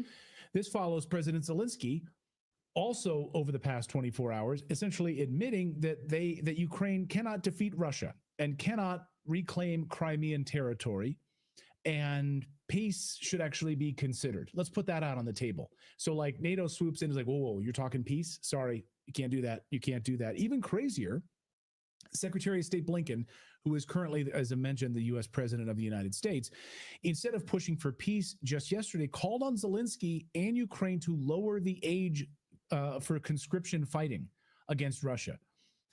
So send your teenagers to fight now so they can die like the rest of the men that you've killed, you satanic piece of garbage. Listen. And finally, mobilization. This is critical because even with the money, even with the munitions, there have to be people on the front lines to deal with the Russian aggression. Ukraine has hard decisions to make about further mobilization, but these are necessary decisions. We have a commitment, though, for every person, every soldier that Ukraine mobilizes. We're committed to making sure that they have the training and the equipment they need to effectively defend the country. What? And again, that's what we focus on. Yeah. Going forward, as I said, Ukraine is on an irreversible path to NATO membership, but we're focused on this in a practical way. We set up a dedicated NATO. Yeah, so they're going to become part of NATO. They're not trained. They're being sent in with sticks and buckets. We know this. So that's a lie. Who let him lie like that? And then just, can you imagine being in this room and being like, then why are they saying their manuals are in English? They have no training and they're deserting at record numbers. You're lying. That's why we need younger people. So he needs 18-year-olds now to go and die for our NATO proxy war. He's in a room full of NATO sycophants. I mean, that's who he's speaking to. He's in front of all of these like intelligence reporters or whatever that the only reason they get that beat is because they're total sycophants, right? And they kiss up to these guys. Yeah. That's why they're in the room. He also announced, and by the way, someone in our chat room was saying, yeah, American soldiers have died in Ukraine. Yes, as we reported here, we were the first to report this story and broke this story months ago here at Redacted, that there were American soldiers. And I want to know what the NDAs look like from the U.S. military to those family members, or are they lying to those family members whose young men have died fighting in Ukraine? American soldiers who've died in Ukraine. What are they telling their parents about this? Well, you know, our kids were in a diplomat school when we lived abroad, and they had a NATO presentation to the assembly, to the whole class. And my son said, you know, they told us that NATO is a peace organization and it's only defensive. And I was like, they did? That's liars. They told you that in a school assembly? Liars. Okay. Yeah.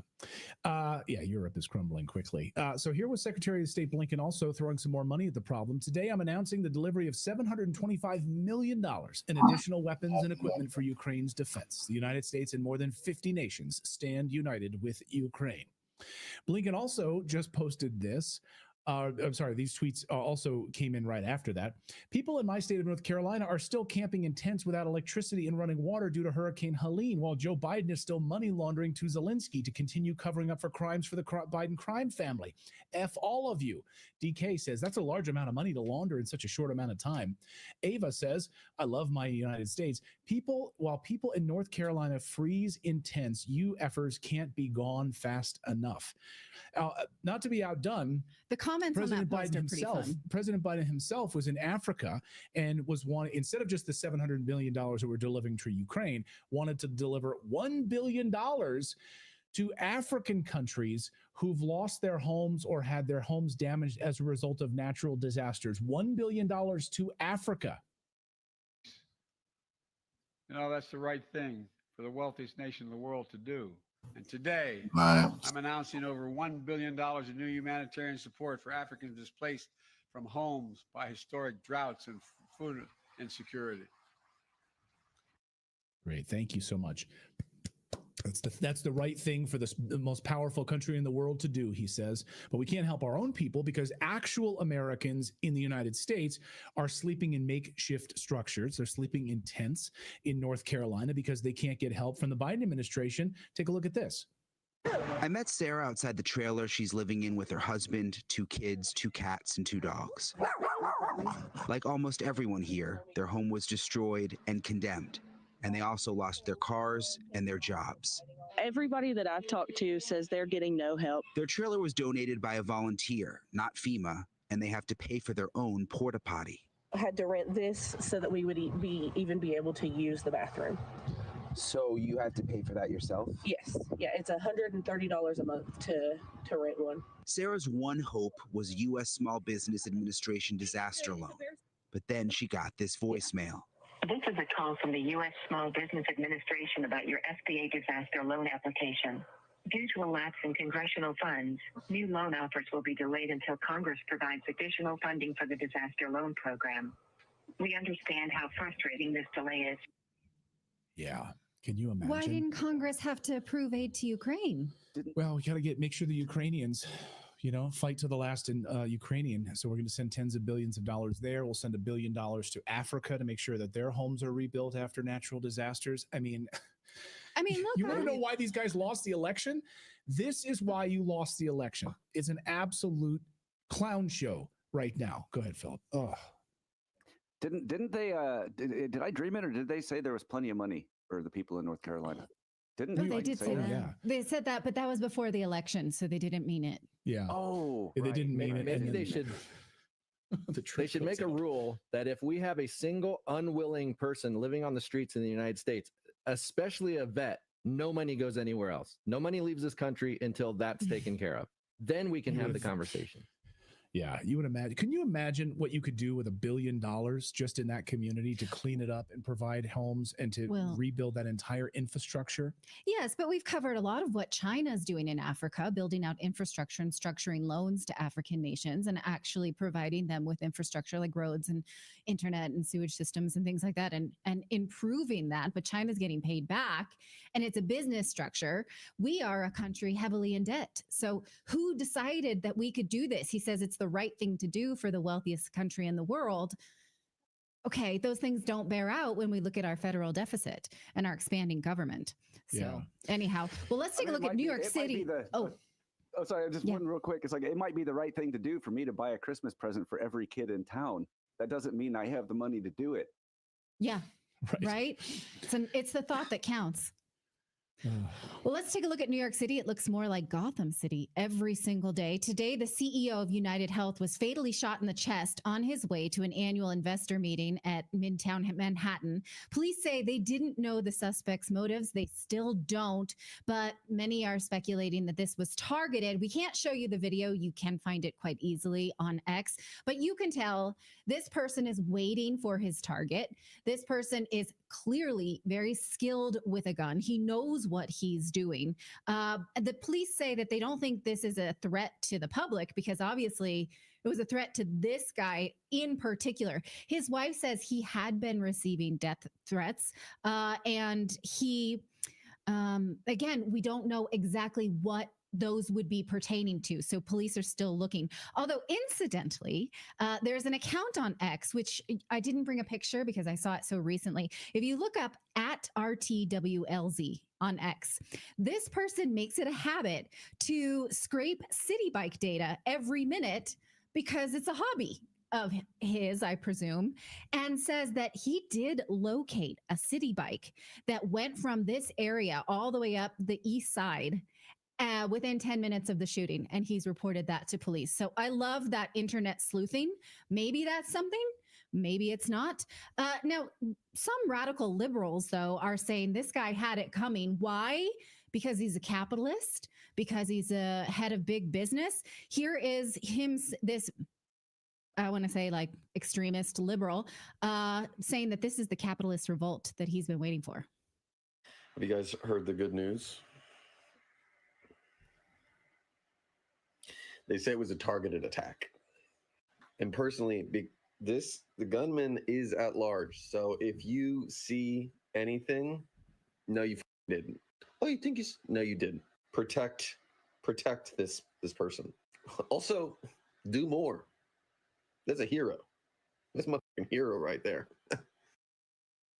Do more, as in death to the capitalists. This is a doggy. That's a Bolshevik. That's literally a Bolshevik type thing. So anyhow, hopefully this guy gets reported as he's inciting violence. Well, and there's Wouldn't a lot, you say? Well, yeah, that's pretty obvious. Yeah. I mean, can we talk a little bit more about the shooter here in this situation? Yeah. Because I reached out to a former FBI agent and said that he told me just a short time ago that it's a total amateur hour approach in this shooting. Something is very fishy here in that you wouldn't shoot in this environment with well lit, with all the surveillance there, the type of firearms. It's not very close distance for a handgun either. So you'd really have to have confidence that you're going to hit this target. And it's also very strange that the way in which he was manually loading this thing, manually injecting, it seems like he was trying to keep the brass so that there wouldn't be casings available for the police to find afterwards. So some of it's a bit of a mix here. And it shows that the level of training, he says, is a little bit different here. And what do you mean different? Well, if you really wanted to execute this thing, you would probably walk up with a low caliber weapon like a 22 or a 9mm with subsonic rounds on it, and shoot them right there in the dark, in some sort of darkness. And you wouldn't do this in daylight in this type of environment and using this type of a gun. It wouldn't make sense. So very, very strange. All of it is very, very strange. Now, this comes just within 24 hours that Mayor Eric Adams says that crime is down in New York City. It also comes as the jury begins to deliberate on the Daniel Penny trial.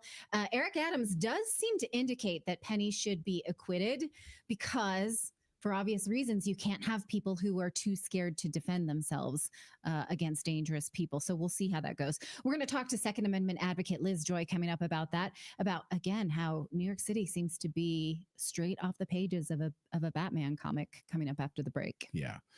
Also very, very strange. All right, let me pull up my notes here again. So, well, we just had the French government collapse.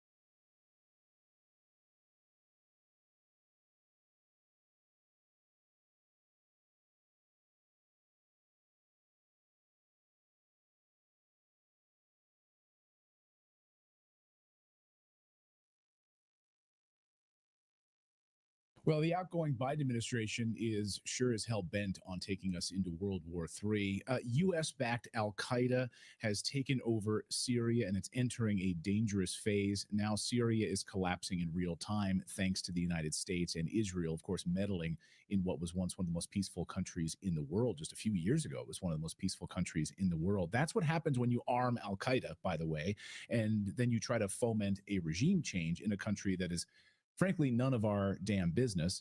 Of course, the Mockingbird media in the United States right now, if you're reading any of the liberal press right now, The U.S. says these fighters are freedom fighters, so Americans need to get behind these rebels. This is an amazing narrative that they're spinning. Of course, that's a bald-faced lie. Moments ago, we just got reports from Syria that al-Nusra Front terrorists have now emptied out the prisons, unleashing chaos in the city of Aleppo. Syrian journalist and friend of the show, Kevork Almasian, reports that freed criminals are now running wild, looting homes, ransacking stores. He says the city is under siege by lawlessness at this moment. Joe Kent is a retired Green Beret combat veteran, Gold Star husband, ran for Congress, and has been outspoken about the need for the United States to get the hell out of here. What national security benefit do we have for having United States soldiers in Syria? And Joe joins us now. Joe, thanks for being a clear-headed champion for Americans to get the heck out of there. Thank you for what you're doing, and welcome to the show.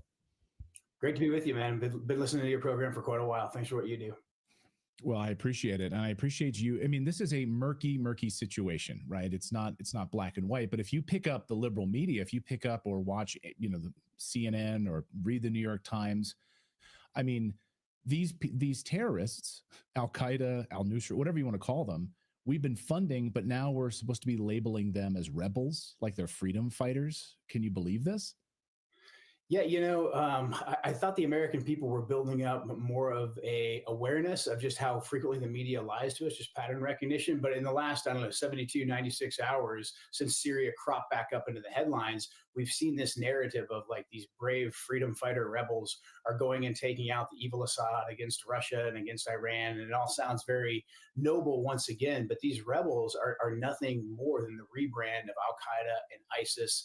Hayat al-Tahrir al-Sham is, a former Al-Qaeda affiliate. And so once again, we are supporting Syrian jihadists, Sunni jihadists against the Shia jihadists of Iran, in order to affect some sort of a goal that no one can clearly define. It's just this never-ending cycle of proxy war. And again, we have Americans that are still in Syria. So this isn't just a proxy war that's far off somewhere. Americans are directly in harm's way, and we could be sucked into a wider war. And we're there to protect their oil, because the Syrians need the United States to protect their oil. Like, have Americans not learned their lesson from these lies? So American soldiers being used as cannon fodder to protect Syria's oil, and then in the dark of night, bottle up that oil, put it in barrels, and send it to Iraq, right? That's how we protect Syria's oil, is to send it to Iraq. And I think, we had Congressman Matt Gaetz, of course, last year, who tried to propose legislation to get us out of Syria. There's no national benefit to us being in Syria. Do you agree with him, or do you disagree with him? By the way, it got voted down, so Congress still wants us there. I 100% agree with him. I agreed with President Trump back in 2018 when he attempted to get our troops out of Syria the first time. I actually lost my late wife. She was also in the military. She was killed in January of 2019, a month after Trump tried to get our troops out the first time. President Trump did exactly what he said he was going to do in his first administration. He said he wanted to take out all the ground that ISIS controlled, so that ISIS was no longer a major threat. But he also realized that if we continued to redefine and say, hey, we're over here to vaguely fight terrorism, that the mission would never end. So he did something that George Bush failed to do, that Obama failed to do. And he actually said, once all the ground that ISIS controls is taken away, we will get our troops out. And that's when you saw that the administrative state, the deep state, whatever you want to call it, really turn against President Trump to leave our troops there in Syria, because they want us chasing this vague objective. And now it's like very ironic that we once again are helping ISIS, these Al-Qaeda affiliates and ISIS affiliates, control more ground in Syria, which basically will be a predicate for us to stay in Syria forever. It's the same thing. Now we have Americans that are doing so-called self-defense gun runs, air support, against these Iranian-backed militias, but these Iranian-backed militias come from Iraq. The government of Iraq is a government that we spend billions of dollars building up and protecting. So we basically are over there in this never-ending cycle of violence, and it could lead to a wider war with everything else that's happening right now in the Middle East, a wider war with Iran, which seems to be a fantasy that DC just cannot break. The permanent administrative state and the war machine in DC has always been obsessed with a regime change against Assad, but overall getting us sucked into a conflict with Iran. And at the end of the day, there's no real justification for this. There's no benefit to the American people whatsoever. I love to hear you say that. And that's really at the core of my argument here, regardless of how you feel about Assad or Iran or whatever. There's no benefit at all to the United States in fomenting regime change, just like there wasn't in Iraq to foment regime change. There never is. There's never been a successful. Has there ever been, maybe you can clue me in here, has there ever been a successful regime change that the CIA has carried out, whether it was in Ukraine or Iraq or anywhere else, that's benefited the United States? I really wish I could tell you that there was. I mean, I spent my entire adult life as a Green Beret. I was a CIA paramilitary operations officer. So I really wish I could look at you and be like, no, actually, there's a couple times where we got it right and it really benefited the American people. But I just got to be honest, like it has not benefited the American people. Every time we try and play these games, in particular in the Middle East, where we support the Sunni jihadis against the Shia jihadis or vice versa, or we go after some sort of a boogeyman strongman, every single time it blows up in our face and it makes things much worse. And nobody benefits. The American people don't benefit. The folks in the Middle East do not benefit. The only benefactor of these regime change wars is defense contractors along the Potomac. And so we've actually got to start putting the American people first and get ourselves out of these situations that do not benefit the security of our country. And the Americans have been fed a steady diet of propaganda. You know, Americans are hardworking. They go to work every day to take care of their families. They come home, they get a little slice of news here and there, if they get it from CNN or some other place, and they're led to believe these lies about chemical gas attacks that Assad carried out on his own people, widely debunked, of course. And all of this propaganda that's created, whether it's in Ukraine, whether it's in, whether it's in Libya, wherever it is. But Americans then have to, and they go along with this in order to line the pockets of these defense contractors. What sort of a pushback do you get? Because this is not a favorable position. You know, all of the neocons in Washington, all of the neocons that are swirling around Trump right now, trying to become part of his administration once again and trying to bring him down and keep us in these perpetual wars. When you speak out about this, what sort of pushback do you get from those people? Well, you get a good deal of pushback. You get called everything from, a Putin supporter, because Putin is obviously supporting Assad, which I think at this point is almost a sideshow compared to everything else that's going on over there. So if you go against the narrative of the DC war machine, you're immediately called a Putin stooge. Most people know, if they read my resume, they can't question my loyalty to this country, but that doesn't stop people in the media from saying, hey, you're not being loyal. You're not on the team. Do you want Putin to win? And it's not as simple. Obviously, this is much more complicated than, do you want the good guys with the white hats and the bad guys with the black hats to win? But you'll immediately be smeared as a Putin propagandist or unloyal, or people will just say, hey, you're just bitter because of how things went in Iraq or something like that. But really, that's why I like to really just break down the facts and say, can someone please explain to me what the vital national security interest of the American government is here, and how do the American people benefit from this? And then a lot of it will fall back on the tired old, well, we have to fight them over there, so we don't fight them over here nonsense. But look, at the end of the day, I really like having these arguments and these discussions, because when you talk about the facts with most reasonable people, those just hardworking Americans that you talked about who only get a little slice of news, when you lay it out to them, their common sense takes over. There is a lot of just propaganda that comes from the media, but when we lay out the bare facts, I do think most people are actually with us. And this speaks, I think, really to the victory that President Trump just had, winning a sweeping victory. President Trump won in a landslide by speaking truth to power and really advocating for a more pragmatic and realistic American foreign policy. So I really hope that when he gets back in there, he surrounds himself with people like Tulsi Gabbard, with people like Pete Hegseth, who are veterans of these wars, who understand the costs of these wars and the ground truth. And he listens to them. Same thing with J.D. Vance. I mean, a global war on terror veteran, an Iraq war veteran himself, who was an enlisted guy fighting in Iraq. J.D. understands exactly what's going on here. And so I think having that realism brought into the White House, that just speaks to how, at the gut level, I think the American people understand that our foreign policy system is extremely broken and corrupt. One of the taboo subjects is Israel, right, Joe? You can't talk about it, right? And so you can't have a conversation, in my mind, if you're being honest with people, you can't have a conversation about Syria. You can't have a conversation about Iran, Libya, regime change in Iraq without having the context of Israel, with Benjamin Netanyahu in front of the United States Congress calling for a regime change in Libya, calling for a regime change in Iran, calling for a regime change in Iraq. And like little stooges, in Congress, they all just fall in line and move in this direction. And I've seen it around Syria as well. And the only country that seems to really benefit from a collapse of a regime in Syria would be Israel. Am I wrong about that? There may be some sort of a temporary gain right there, because it would disrupt the way that Iran can resupply Hezbollah. However, in the long run, if Israel just takes a broad look at this, having jihadis, rabid jihadis on their doorstep does not benefit them whatsoever. Say what you will about Assad, but Assad is going to work in his own interests, and he is a secular ruler from a minority group within Syria.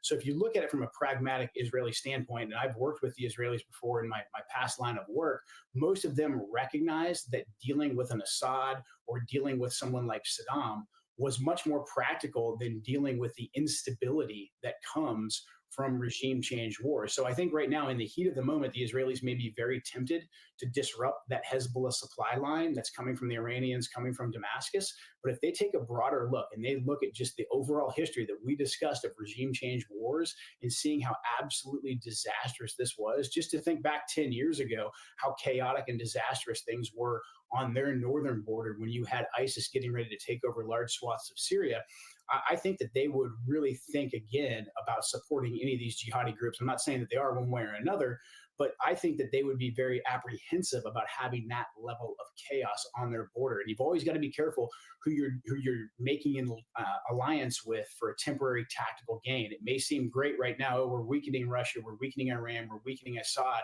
so we'll do business with these jihadis. But at the end of the day, we know exactly who these jihadis are and how much of a threat they pose to America, to Israel, and really just to the civilized world altogether. So again, I think we'd be much better off having dialogue with the people that we can have dialogue with and avoiding the chaos. And we've had generals on the show that would agree with you on that, which is Israel, by doing this, might be digging their own grave.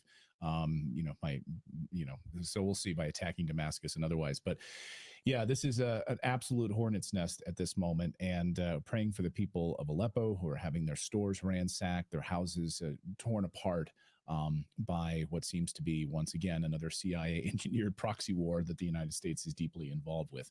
Joe, thank you for being a voice of reason in this sea of propaganda out there. Thank you for all of that. And where can people follow you on social media to get more of this?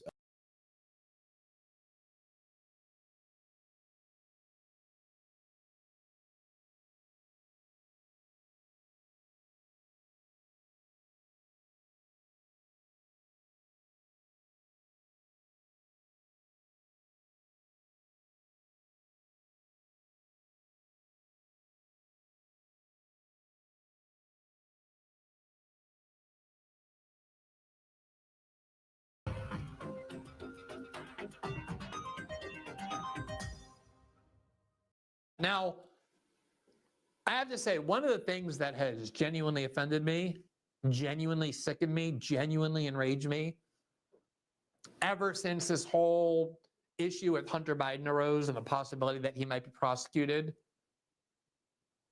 And it is true, Hunter Biden has endured serious drug abuse. And I personally think drug abuse is a disease. I don't think it should be criminalized. I think people who are drug addicts ought to be offered help and not punishment. And I think all that is a very true narrative that I've been talking about for many, many years, well before anything having to do with Hunter Biden and Joe Biden. In fact, I did the first ever study back in 2008 at the beginning of my journalism career when I was sent to Portugal by the Cato Institute to study the effects of decriminalization of all drugs that Portugal alone had adopted, and wrote a paper for the Cato Institute on the successes of that policy. So it's something I believed in for a long time. And when the issue of Hunter Biden's criminality emerged, all of these newspaper columnists were like, oh, Joe Biden is such a decent human being. He's standing by his son as he battles drug addiction because he's so empathetic. This is something that so many American families go through, and Joe Biden is going through it. He's being a loving, considerate father. And I would have been able to accept that, I guess, had it not been for the fact that Joe Biden had spent a huge chunk of his career being one of the leading warriors on drugs in the United States, meaning spending the 80s and 90s and into the 2000s, arguing the exact opposite of what I just advocated. Damn hypocrite. Joe Biden was arguing that drug addicts should not be treated as people with a health problem. They should be treated as criminals. I don't mean drug traffickers. I don't mean people who sell large quantities of drugs. I'm talking about drug users. Oh yeah, he felt like that when he was locking up black people. He didn't want you to get no probation. And he didn't give a damn about drug traffickers, drug pushers. No. Joe Biden saying people on drugs were a danger to society, not drug pushers. Remember that. No, if you smoking crack like Hunter, your ass supposed to be locked up. That's what he said. Drug addicts, people who get addicted to drugs, to get addicted to cocaine, to crack cocaine, to other kinds of drugs, whether you take those people because they have drugs on them or are using drugs and you put them to the criminal justice system and send them to prison, as opposed to directing them into drug treatment programs. Joe Biden was one of the most important, if not the most influential advocates in saying, no, drug addicts should not be given any consideration whatsoever. They need to go to prison, and they need to go to prison for a long, long time. And as some of you might remember, in the 80s and the 90s, that was when there was an explosion of crack cocaine addiction, particularly in poor neighborhoods, in black neighborhoods, and neighborhoods of color. And a lot of wealthy white kids in wealthy suburbs were using cocaine, whereas crack cocaine was largely an inner city drug for reasons that probably we can devote a whole show to. And a lot of people in Washington, led by Joe Biden, wanted particularly harsh punishments, not for the white kids using cocaine or the people on Wall Street using cocaine, but the poor and the black people who got addicted to crack cocaine in the inner cities. That's what he led the way in demanding. That was the drug to which his own son, Hunter, ended up being addicted to as well. And here's the sort of thing that Joe Biden boasted about aggressively. He would actually accuse Republicans of not being harsh enough in punishing and sending to prison for a long enough time drug users.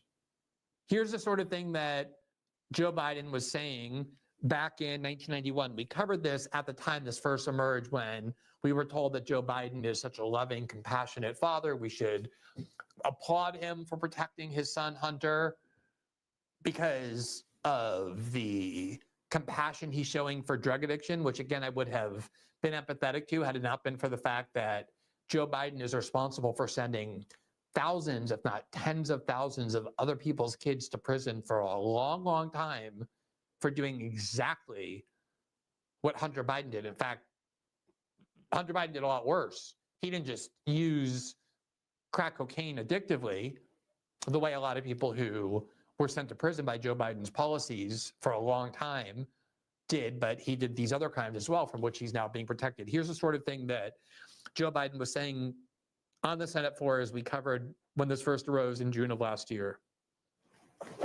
What makes this, just this part of the story, so repulsive to me is that Joe Biden has long been one of the nation's hardest core warriors on criminalizing addicts and punishing drug users. He's the architect of the prison state. Throughout the 80s and 90s, he prided himself. No, he was targeting black people because he was a racist bastard. Him and his Ku Klux Klan buddy, Bird. He was targeting black people because he's Jim Crow Joe, and he laughed about it. On getting to the right of Republicans on questions of criminal law and drug use. He was adamant that drug users and drug addicts be sent to prison for many years, saying we're not doing enough to send addicts to prison. So when it came to other people's families and their struggles with addiction and their kids' struggles with addiction, Biden had no compassion at all. He wanted to send these people to prison for a long time. Here's Joe Biden in 1991 on the floor of the Senate giving a speech on exactly this question. Let's look at the facts. Since 1986, Congress has passed over 230 new or expanded penalties for drug and criminal offenses in this United States. 230 new penalties. And these penalties range from an automatic 5 years in jail for any person caught with a rock of crack cocaine, a piece of crack cocaine as small as a quarter. I don't have a quarter with me, but if you visualize what one looks like, yeah, I do have a quarter. If you have a piece of crack cocaine no bigger than this quarter that I'm holding in my hand, $1/4 of $1, we passed a law through the leadership of Senator Thurmond and myself and others, a law that says you're caught with that, you go to jail for 5 years. You get no probation.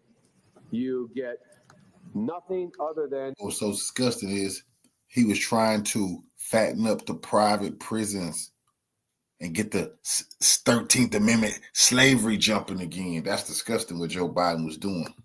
5 years in jail. Judge doesn't have a choice. Now, the fact of the matter is, he's boasting of that.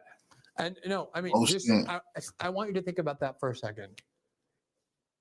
If someone gets caught under a law that he and Strom Thurmond of South Carolina, the longtime segregationist with whom Joe Biden had a very good relationship in the Senate, that's something Kamala Harris pointed out in their debate to accuse Joe Biden of being a racist before he chose her as his vice president.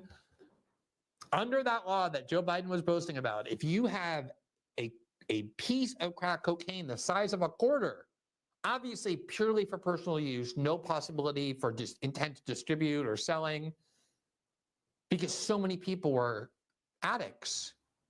And crack addiction was one of the worst drug addictions seen in the history of narcotics. It was extremely difficult. It is still extremely difficult to break a crack addiction, even if you have access to the best rehab facilities and psychiatry. What he did?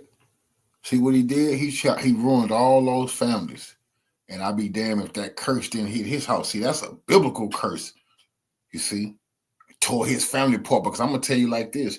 Joe Biden can pardon his son all he wants, but he'll never be able to get his reputation back and the reputation of his family, because we all know what a disgusting punk he is, and his son, the pervert who had those pictures of his niece, and who was human trafficking, and was sleeping with his sister-in-law and put his sister-in-law on crack. We know about his disgusting family, and he can never erase that from the pages of history. See, that's his shame. That's gonna follow him. That's gonna follow his family forever now. That same crack that he laughed about, locking people, mostly black people, because it was a crack cocaine and powder disparity law. They tried to, if you got cold powder, you're all right, because mostly white people had that. Crack cocaine, that was in the hoods, your ass going to jail forever. That's what tore his goddamn family apart. Psychiatrists and medications, let alone if you are very poor and living in communities that are deprived, as was the case for most crack addicts. Joe Biden was so proud of the fact that he had sent so many people like that who did nothing other than use crack cocaine because they were addicts. They didn't have to steal in order to buy it. They didn't have to do anything other than possess a tiny amount of crack cocaine. We've seen videos of Hunter Biden with piles of crack cocaine. 20 grams on a scale. Imagine being the parent of one of the many, many tens of thousands of people, largely black and poor, that Joe Biden succeeded in sending to prison, as he said, for a minimum of 5 years with no judicial discretion, no parole, no possibility of early release for good behavior. You go to prison for 5 years. Imagine what that does to somebody's life, simply by virtue of having been a drug addict, not having committed any other crime, not having harmed anybody else. This was Joe Biden's philosophy. It was his ideology. It was his career. It was the thing on which he built his presidential aspirations. That's why he was doing it. He sent enormous numbers of people to prison for doing far less than his own son did. Black people. And then never apologized for it, never rescinded his views on that. And then suddenly, when it's his own son, with every conceivable privilege in the world, they term that I try and avoid because of how overused it is, but if it applies to anybody, it applies to somebody whose father is the president of the United States. When he gets caught using massive amounts of crack cocaine on video, when he gets caught with all kinds of related crimes that often occur from that, things like failing to pay your taxes, lying on gun forms, who knows, however many other crimes, instead of saying, oh, I'm going to ensure that the criminal justice system treats my son exactly like I treated all of these other people who had nothing, no resources, instead says, I'm going to pardon my son and make sure he never sees a minute in prison. In fact, doesn't even have a criminal record. That's what a pardon does. It erases the criminal record. It overturns the conviction. Disgusting.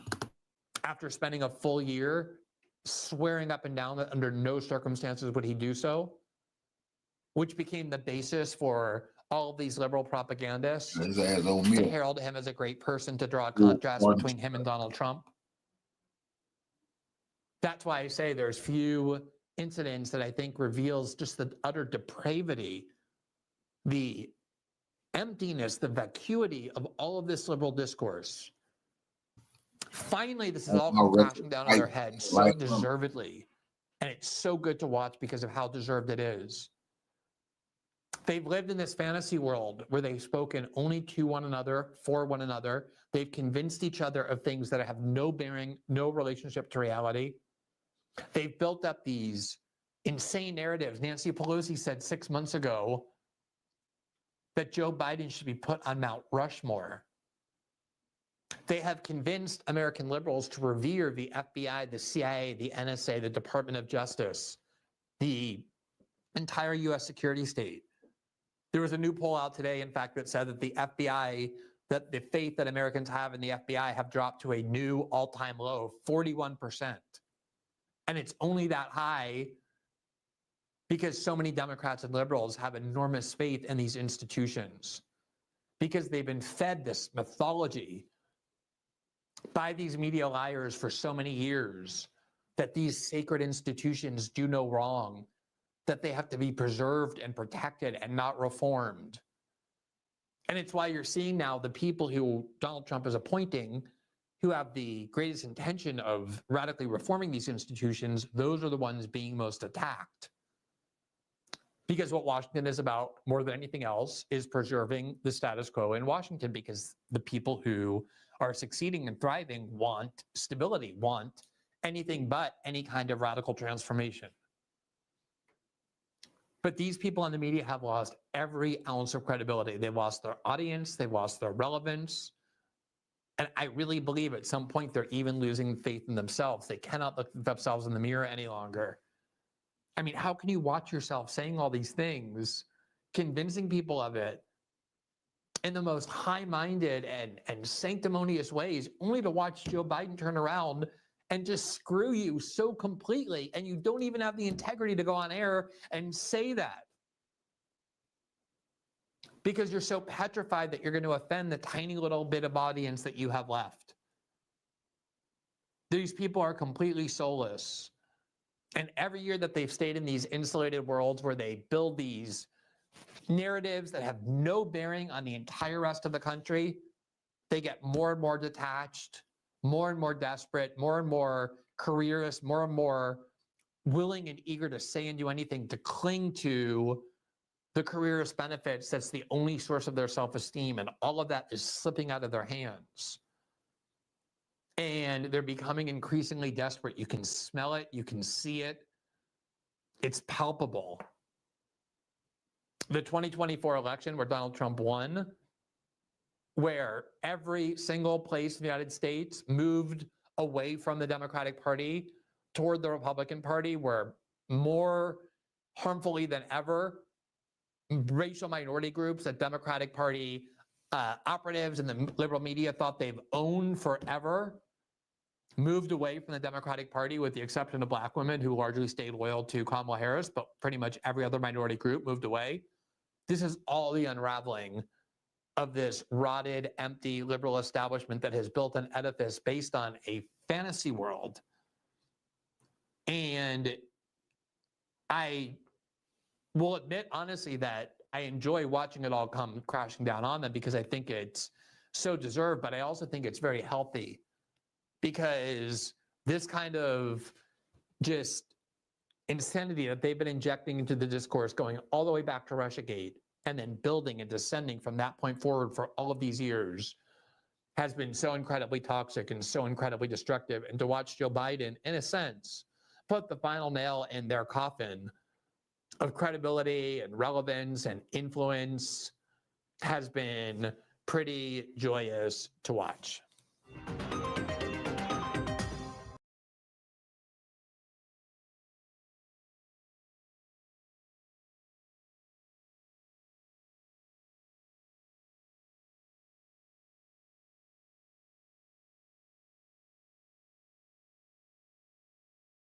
New York, Providence, Rhode Island. Go to jimmydore.com for a link for tickets and only jimmydore.com.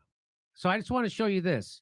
Hunter Biden filmed himself smoking crack behind the wheel, driving 172 miles an hour on his way to Vegas. That guy's a legend. Am I right? He can't drive 55, and he can't drive back without smoking crack.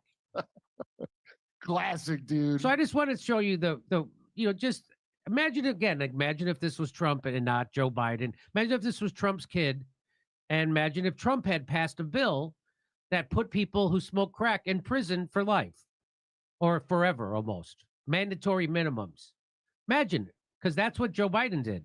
Watch this. Now, this Kanoka the Great put this together. Here's Joe Biden bragging about the crime bill that throws people like his son in jail. Minimum. The judge doesn't get to decide what the sentence is. He wrote it into a law. But his son, now you're supposed to have sympathy for him. Yeah. But not all the people. The prisons are overflowing because Joe Biden wrote this law. But not his kid. Yeah. Stop attacking Joe Biden because he's a great dad that loves his son. Is he a great dad that loves his son? His son seems like a scumbag crackhead. Yeah. That's usually not from having a great dad. I mean, maybe this is the first time ever in history. If you have a piece of crack cocaine, no bigger See, that's why Hunter has to weigh it, because even a small amount can get you super high. than this quarter that I'm holding in my hand. The little quarter. $1/4 of $1. We passed a law through the leadership of Senator Thurmond and myself and others, a law that says you're caught with that, you go to jail for 5 years. You get no probation. You get nothing other than 5 years in jail. Judge doesn't have a choice. Under our forfeiture. So that, you know what that is? That's not saying we're going to go after the dealer. That's just someone possessing it. That's a drug addict like his son. Hold on. Wait. So him and Thurmond, and I can't remember the other asshole. So this is right around gangster rap when it first came in. So private prisons had just come. So they probably, if I had to reverse engineer what's going on here, they got paid off by private prisons who want the new tenants in the building. Yes. And so that's why, because we know he's a whore. Yes. And so they made all this machinery. By the way, the crack is here because the CIA brought it here. That's right. Put crack here. Then the private prisons pay off the politicians to give you mandatory sentences for trying the crack that they brought here. And fentanyl, again, I don't think is China, and I don't think is the cartels in Mexico. I think it's the cartel here, the CIA, who uses cutouts to bring it here, like they always do. Statutes. You can, the government can, take everything you own, everything from your car to your house, your bank account, not merely what they confiscate in terms of the dollars from the transaction that you've just got caught engaging in. They can take everything. I don't care why they become a sociopath. We have an obligation to cordon them off from the rest of society. They are in jail, away from my mother, your husband, our families. So I don't want to ask what made them do this. They must be taken off the street. Wow, that last part really is rubbing it in, isn't it? Yeah. I don't care. Your mother, your son, you dipshit. By the way, maybe you shouldn't have showered with your kids till they're 15. I mean, I don't mean to butt my nose in, but it seems like it doesn't turn out good. Let me just sum up that last part. Hey, remember how my well, first of all, here's his statement when he pardoned his kid. I'll read it to you. It says, "Today I signed a pardon for my son Hunter. From the day I took office, I said I would not interfere with the Justice Department's decision making, and I kept my word, even as I have watched my son being selectively and unfairly prosecuted." You're the guy in charge of the Justice Department. Without aggravating factors like use in a crime, multiple purchases, or buying a weapon as a straw purchaser, people are almost never brought to trial on felony charges solely for how they filled out a gun form. Those who were late paying their taxes because of serious addictions, but paid them back subsequently with interest and penalties, are typically given non-criminal resolutions. It is clear that Hunter was treated differently by his own Justice Department. The charges in this case came about only after several of my political opponents in Congress instigated them to attack me and oppose my election. Then a carefully negotiated plea deal agreed to by the Department of Justice unraveled in the courtroom, with a number of my political opponents in Congress taking credit for, no, it's because the judge said, "Hey, have you ever had a deal like this ever?" And they had to go, "No, this is the only time we've ever done a crazy deal like this. It's for the president's son." No reasonable person who looks at the facts of Hunter's case can reach any other conclusion that Hunter was singled out only because he is my son, and that is wrong. That is not what happened. So let me sum this up for you. You mean Hunter isn't a victim? Yeah. Hey, remember how my I'm Joe Biden. Hey, remember how my entire party and I didn't trust the vaccine when Trump was in office? You remember that? Because I do. I've showed you those videos. But then it became automatically safe and effective as soon as Joe Biden took office. Well, it's the same deal with the Justice Department, but in reverse. I mean, he can't even really use that because he was saying they were picking on him in the first place. After you signed a bill that said just having it means you should go to prison for 5 years, he goes, no one gets prosecuted for this. So that's the thing that to me is the most disgusting, is that Joe Biden spent his entire life locking up black and brown people for crack, the same thing his son did, and he bragged about it. Donald Trump actually released a lot of those people. He did the STEP Act, which released nonviolent drug offenders, which probably has something to do why he got the biggest percentage of black votes of any Republican presidential history. If it was flipped the other way, the media and all my illiberal friends would be screaming about how Donald Trump is corrupting the justice system. Come see us doing live shows. We'll be in Los Angeles, Honolulu, Baltimore, Atlantic City,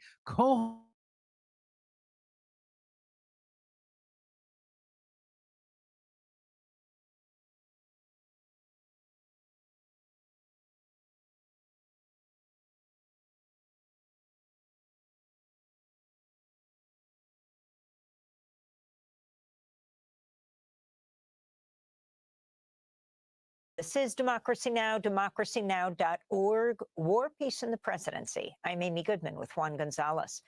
President Biden's continuing to face criticism over his decision to issue a sweeping pardon to his son, Hunter Biden. But the president's decision has also brought renewed attention to the power of the presidential pardon. Biden's now facing renewed pressure to commute the sentences of death row prisoners and to pardon or grant clemency to political prisoners like Indigenous leader Leonard Peltier, imprisoned in Florida, and the whistleblowers Edward Snowden and Julian Assange. The group Last Prisoner Project is calling on Biden to use his clemency power to free those still incarcerated in federal prison for cannabis crimes. We're joined now by Jason Ortiz, Director of Strategic Initiatives at the Last Prisoner Project. This is very interesting, Jason. I think they say that Hunter Biden has been clean for something like just over 5 years. His father has openly talked about his son, formerly an addict. And as he faces bipartisan criticism, talk about what you think this is an opening for. Sure. So this is definitely an opening for folks to talk about exactly how expansive we can use the pardon power of the president to make sure that we're correcting the injustices that were done over the past 20 or 30 years when it comes to cannabis crimes. President Biden himself was actually one of the architects of the 1994 crime bill that created a lot of the outrageous sentences that we're now dealing with today. And so we're seeing that there are over 3,000 federal cannabis prisoners currently incarcerated on cannabis charges. And these are all folks that also have families and have parents and have loved ones. And we have examples like folks like Jonathan Wall, who is somebody that was a Maryland resident. He was sentenced to 10 years in federal prison for his first offense. And so while I can understand why the president wants to have compassion for his own son, where we're really getting frustrated is that he's refusing to extend that compassion to all the parents that are currently watching their kids waste away in prison. Mitzi Wall, who works with the organization Freedom Grow, is a mother of Jonathan Wall. She was joining me this past week when we had the congressional press conference, when we were joined by folks like James Clyburn, Congressman James Clyburn, asking for freedom and clemency for folks like Jonathan Wall. And so that's one example of 3,000 folks that are currently in prison. Some of the charges are far more egregious. Folks like Edwin Rubiz was sentenced to 40 years in federal prison in the 90s. And so he's someone that hasn't had a Christmas or holidays with his family. He has a son that's 27 years old. He's currently served 27 years of that federal sentence. He hasn't had a single Christmas with his son because of charges that were orchestrated and architected by President Biden, then as senator, in the crime bill. We have folks that are serving life sentences. Israel Lira, for trafficking charge, is currently sentenced on a life sentence for the same activity that is now legal across the country in 25 different states, including trafficking. And so that would be the distribution of cannabis. And so there is a specific, differentiation between what President Biden's previous pardons were intended to do, which was only covering things like simple possession, where right now we have folks that are serving decades for trafficking, which is exactly what the hundreds of legal cannabis businesses across the country are currently doing on a regular basis, including right in Washington, D.C. And so we're now seeing people sitting in prison for decades for the same activity that is currently generating tax revenue for cities and states across the country. We're paying for schools and building bridges with cannabis activity dollars, but still letting folks waste away in prison. And so while I can definitely understand why a father would want to have compassion for his son and avoid prison time for his son, we're really asking him to extend that same compassion to all the folks that he helped put in prison to begin with. Jonathan, you mentioned the previous pardons for simple cannabis possession, but that hasn't led to the release of many of those incarcerated individuals. Can you talk about that? Yeah, absolutely. So those pardons were for simple possession for folks that were currently charged on a federal possession charge. And now it is very rare for someone to actually serve prison time for a simple possession charge at the federal level. That generally happens to folks, somebody maybe got caught, they were smoking at a national park or some other sort of federal property where they were unaware of it. But there are nobody in prison for simple possession in the federal prison system whatsoever. So despite his pardoning of 6,000 charges, 0 people were released. However, the charges that we're looking to actually have folks released for, things like cultivation of cannabis, sales of cannabis, those are the charges that folks are currently in prison for. And we want him to expand his use of the pardon to cover all cannabis crimes that are now legal in the majority of the country. Yeah, and Jason, apologies, but Jason, during your press conference last week, you spoke of, quote, the heartbreaking number of Latino fathers incarcerated for life or near life sentences. How do these cases reflect systemic inequalities in federal sentencing? So we've seen for the past 50 years or so that the war on drugs has been racially motivated, specifically targeting young Black and brown men, and many of those are Latinos. Here in the city of New York, there was millions of arrests. Across the country, we've seen countless young fathers that have been ripped from their families simply because they were trying to make money to help feed their families. And so I was somebody who was arrested in high school at the age of 16. I was lucky enough not to get incarcerated, but only because my parents were able to help me through this ridiculous legal process of keeping a 16-year-old out of prison. And so we're seeing across the country that while these laws are changing, the retroactive relief and the restorative justice for the folks that were impacted has not followed suit with all the cannabis profits that we're seeing developed across the country. And we know without a doubt that the war on drugs was and is still racially motivated, specifically targeting Blacks and Latinos. And so we've yet to actually wrestle with that real racist history of the war on drugs. We're simply trying to just move on without addressing the past. And I think the president has an incredible opportunity now to really address the issues that have been developed over the last few years by taking real expansive action, using his clemency power to commute the sentences of the folks that are currently in prison. And roughly half of the folks that are on our list of constituents are Latino. And you can see very clearly just by looking down the list of names who's in there and who is getting out in the future. And Latinos are definitely overrepresented in the prison population generally, but especially in the federal system for cannabis crimes. So if you look at the clemency statistics by president, Biden is at almost the lowest outside of George H.W. Bush. Biden, Trump, Obama, W, Clinton, HW, and Reagan. He's number 2 among the lowest. Are you speaking directly? Are your groups speaking directly with the Biden clemency office? How far are these demands going? You're talking about thousands of people. Yeah, so we have met with White House officials multiple times, and we've explained exactly the folks that we believe are the top candidates for clemency. And while they have been receptive, they have not told us that they're going to take any particular action to help these folks out at all. And so what we are really doing is hoping that they will take action sooner rather than later. It is true that most of the time, most presidents use their clemency powers at the very end of their presidency. However, President Biden has clearly shown that he's not going to wait for everyone to wait until the end of his presidency. He was willing to do it a little bit earlier for his son. And so we're asking him to extend the same grace and compassion to all the folks that are currently incarcerated and release them immediately. Let them join their families for the holidays. Let them see their families grow up and bring joy and happiness back into their lives. These are folks that have served a tremendous amount of time already. This is not folks that we're saying did not commit the crime and should be, released without any sort of punishment. Folks like Edwin Ruiz have already served 27 years of their life in federal prison for a cannabis charge. And so while he could wait, we are asking him not to wait, to do this immediately, to show the people that his presidency is going to be one where he will be remembered as addressing the issues that he created and coming to this from a place of compassion and not continuing the process and continuing the damage done by punitive drug policies. Well, Jason Ortiz, we thank you so much for being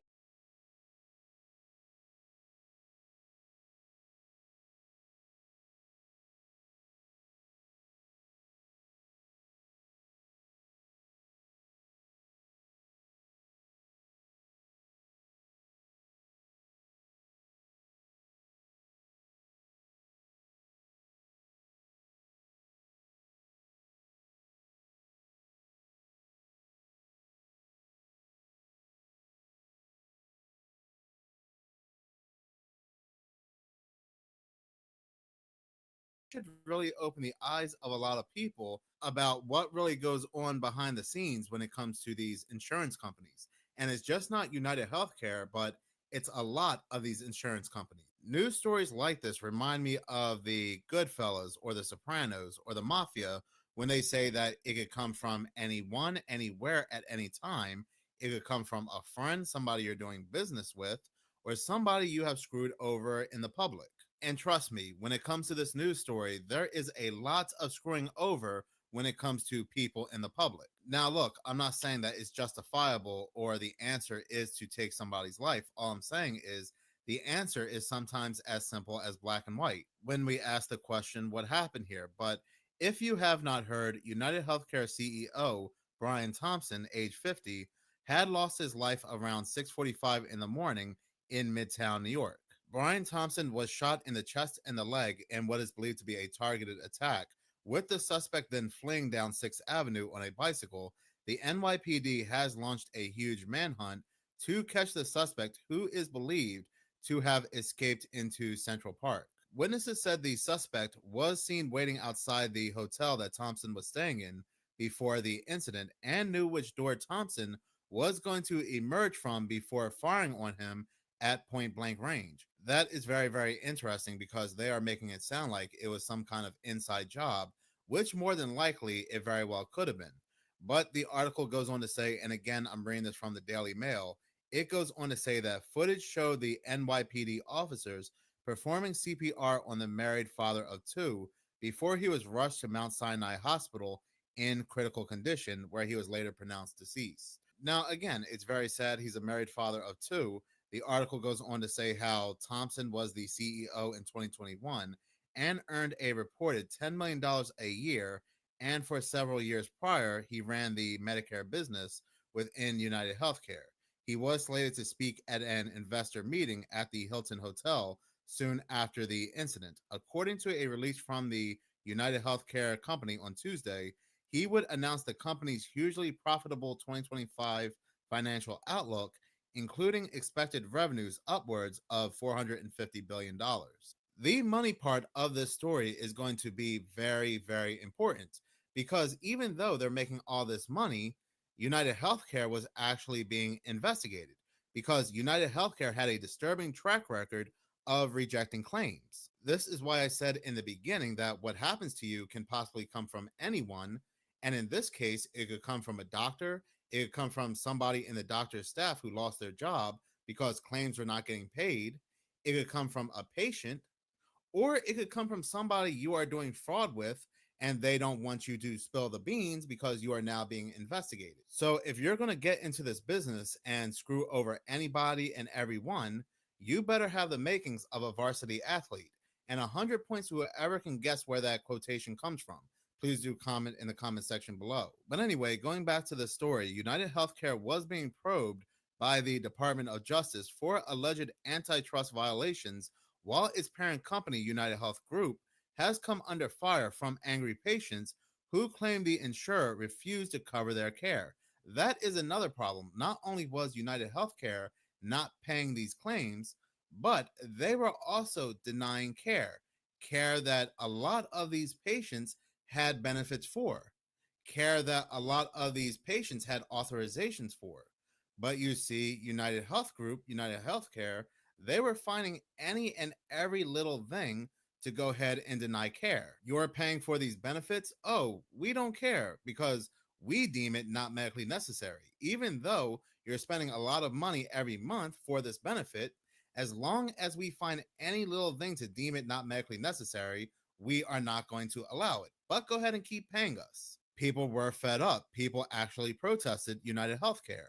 In July of 2024, more than 150 protesters from the People's Action Institute campaign group gathered outside United Health Group's headquarters in Minnetonka, Minnesota, in what became a fiery demonstration. Police moved in and arrested 11 people who were later charged with misdemeanors related to blocking the public highway outside the building.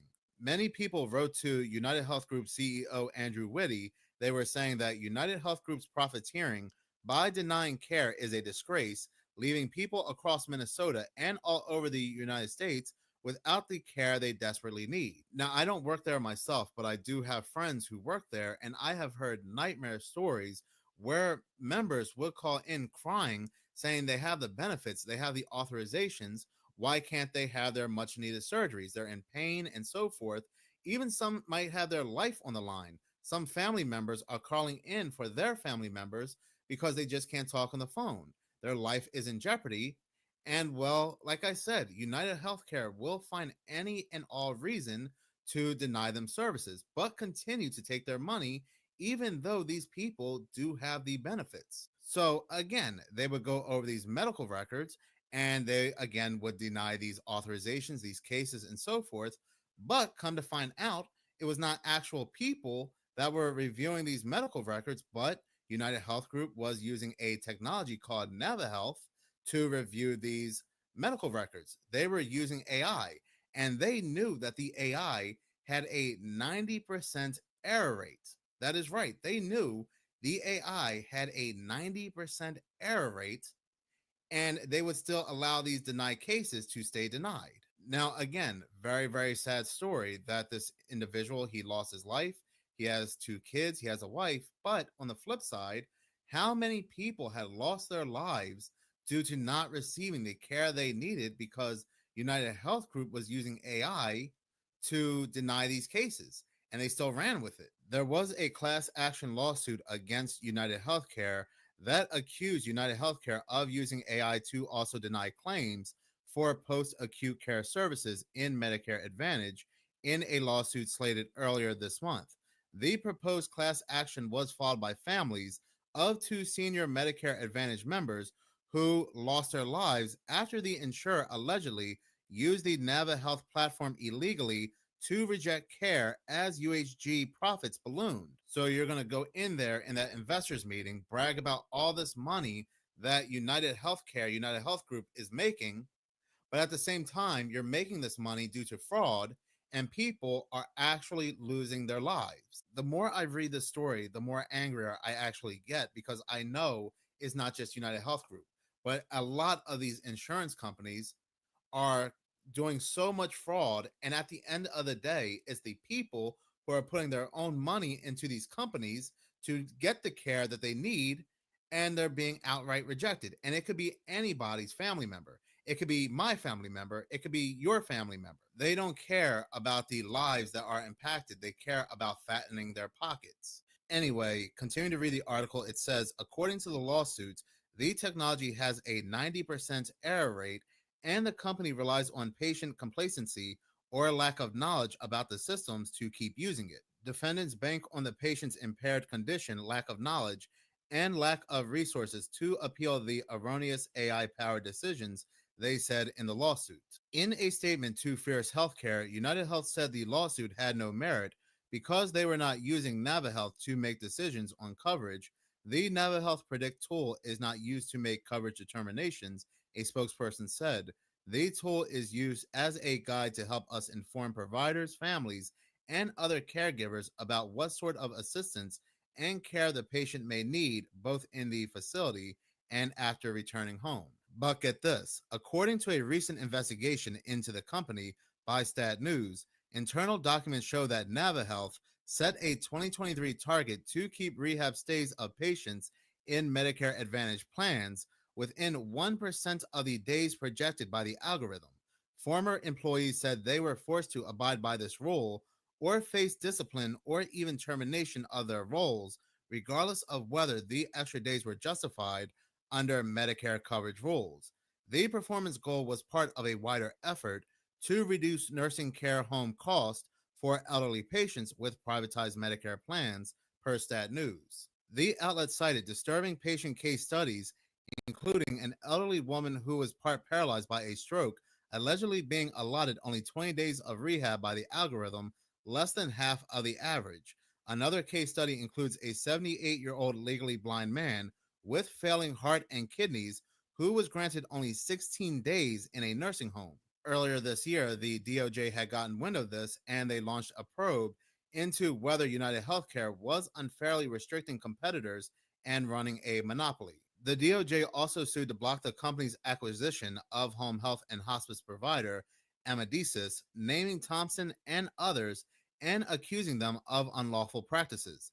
Thompson was accused of being aware of the DOJ probe into the company and not telling investors before he unloaded over 31% of his stock. Last month, Simply Wall Street reported that amid the probe and lawsuit, United Healthcare insiders had sold $16 million of their stock.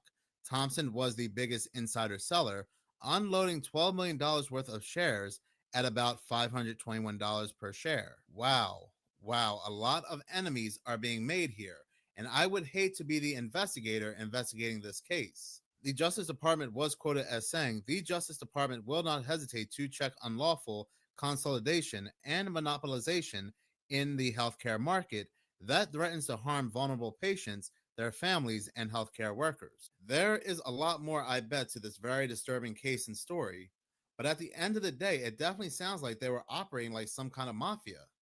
But in any case, thank you so much for watching. If you like this channel and you want to see more, please subscribe. If you're already subscribed, please like. As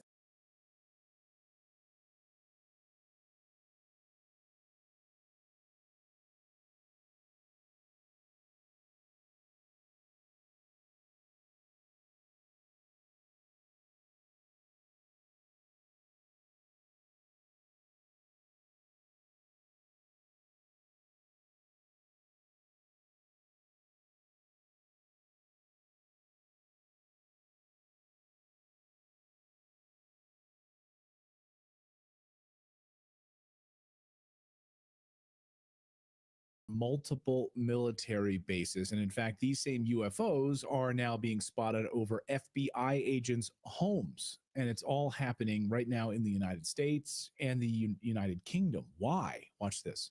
Well, Will, one of the ships was in fact inspected by the Coast Guard and they couldn't find anything. The thing is that there were several other suspicious ships in the region that they never got to. And Will, it gets worse. Just a couple of months earlier, there were several mystery drone flights over our nuclear testing range in Nevada, just north of Las Vegas. And again, nothing was done. And it gets even worse. Some of the FBI agents that have been assigned to look into this have reported drones flying over their homes as if to say, hey, we know where you are. So what the heck is going on here? Let's ask excellent journalist Christopher Sharp, who covers these UFOs and UAP stories on his website, Liberation Times. He also writes at the Daily Mail as well. Christopher, great to see you. Welcome back to the show. Thanks for having me on, Clayton. It's crazy. So what is happening? What is your assessment? I know you don't have all of the answers, but you've been piecing a lot of this together from across the pond. A number of these UFO incursions happening in the UK. They've been, seen by many, many eyewitnesses, shared across social media, like this one that we're showing here on your screen. So what's just your initial assessment of what you think is going on? At this moment, these are all guesses. There is an information vacuum that exists right now. My belief is that there is a national emergency, at least in the UK, insofar as the MOD is concerned, the Ministry of Defence. My assessment is that these events are very concerning. From my understanding, they're still ongoing. It's been 2 weeks now since drones were first seen over very, very sensitive RAF bases, UK RAF bases operated by the US Air Force in eastern England. And I think everyone is baffled by them. I think the best guess is that these are Russian and Chinese.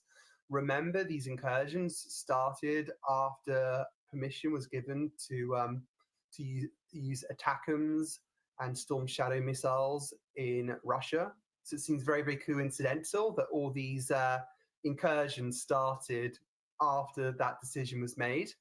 But I think there are still some real questions that are quite concerning. The most concerning is that why have they not captured the controllers of these supposed drones yet? Why have they not worked out origin?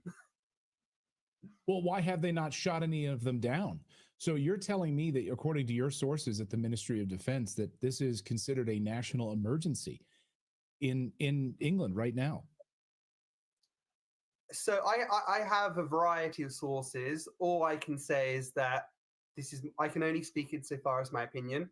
But I have a very strong opinion that this does constitute a national emergency, correct? There have also been sightings as well at another RAF base, which is operated by the US Air Force, named RAF Fairford. That's in Gloucestershire, so that's more to the west of England, but a different geographic location. But yeah, this is a crazy situation we find ourselves in. One of the bases that's been most impacted is RAF Lakenheath. Interestingly, RAF Lakenheath has been prepared to receive nuclear weapons from the USA, and the rumor is that those may now be deployed at the base, which, if true, it makes the situation even more concerning. Now, in the UK, we're very blessed to have plane spotters who actually spend a lot of their time outside these bases to watch the F-15s and F-35s go up in the air. So in the UK, we've been in a position where we've been able to kind of like have these events live streamed, insofar as the jets going up to perhaps see if they can identify or follow this stuff. Yeah. So intercept or perhaps engage with these drones, UFOs. When we say UFOs, we just mean unidentified flying objects. We're not calling them aliens, as I've said on the show. We don't know exactly what they are. Here in, over in New Jersey, for instance, just over the past 48 hours, many, many eyewitnesses seeing these huge drones about the size of cars, like 10 feet in length, hovering over homes, and not just there for like 10 minutes, hovering there for more than an hour or so. It's remarkable. If they're coming from China or Russia, how are they getting there? Where is the mothership, so to speak? These drones can't travel that far on that amount of energy and battery power to get from Russia into New Jersey. Where are they coming from? And why isn't the United States doing anything about it? You hear members of Congress, as we played here in the beginning, saying that these now are hovering over FBI agents' homes, as if to say, we know exactly where you are, we know where you live, and we're hovering above your home right now. It's remarkable. It's very disturbing. From my understanding, these things are on a pre-programmed setting, so their coordinates of where they're flying to have been pre-programmed. They are very, very sophisticated. They must have some kind of AI sensor system as well, because the sightings over RAF Lakenheath, they've seen them just above the tree line. So, and also they've been spotted as well in winds of over 65 miles per hour in a recent storm that we've had. They're operating at night as well. The thing that confuses me is that if these are Russian and Chinese drones, and they do show advanced technology, why would they risk the chance of such technology being recovered by the Western allies and exploited? That would also cause a major diplomatic fallout as well. But from my understanding, at the moment, none of the drone counter provisions, such as jamming, taking over the drones that it's returned to the controller, none of those countermeasures have worked or are feasible. Wow. So everything we've tried, jamming, trying to take control of them, none of that has worked. And they're there, and we're not intercepting them. We're not shooting them down. Have you heard any reports of the Royal Air Force trying to engage and fire upon these things? I haven't heard any reports.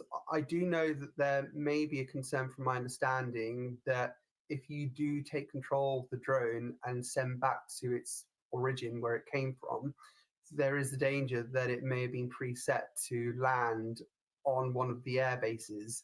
And if it has a payload, which could potentially be explosive, then if the worst situation happens, it would be the responsibility of the US Air Force or the UK if something bad happened in that situation. So there are some alarming features when it comes to this, correct? I mean, then you could I'll get you out of here on this, Christopher, which is, if they're not Russian or they're not Chinese, it seems odd and weird that they're hovering over all of these homes in the United States and we're not doing anything to stop it. Then is it something else?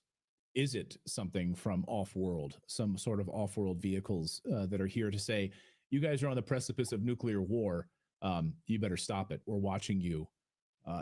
I just can't wrap my head around why we wouldn't be engaging with these things at the Pentagon. Why are we not doing anything to stop them? I mean, I know it's a huge leap, but am I far afield on that? At this point, we just don't have any of the answers. There's an information vacuum that exists right now. We just don't have enough information. From what I've heard, they are man-made. Okay, but if they're man-made, they're also demonstrating advanced technology that we may not understand how it works. Okay, that's strange. And if that is the case, and if it is Russia or China, again, why would they risk that technology being captured? Look, we do know that there have been cases of mimicry when it comes to UAP, that they will mimic helicopters and other things.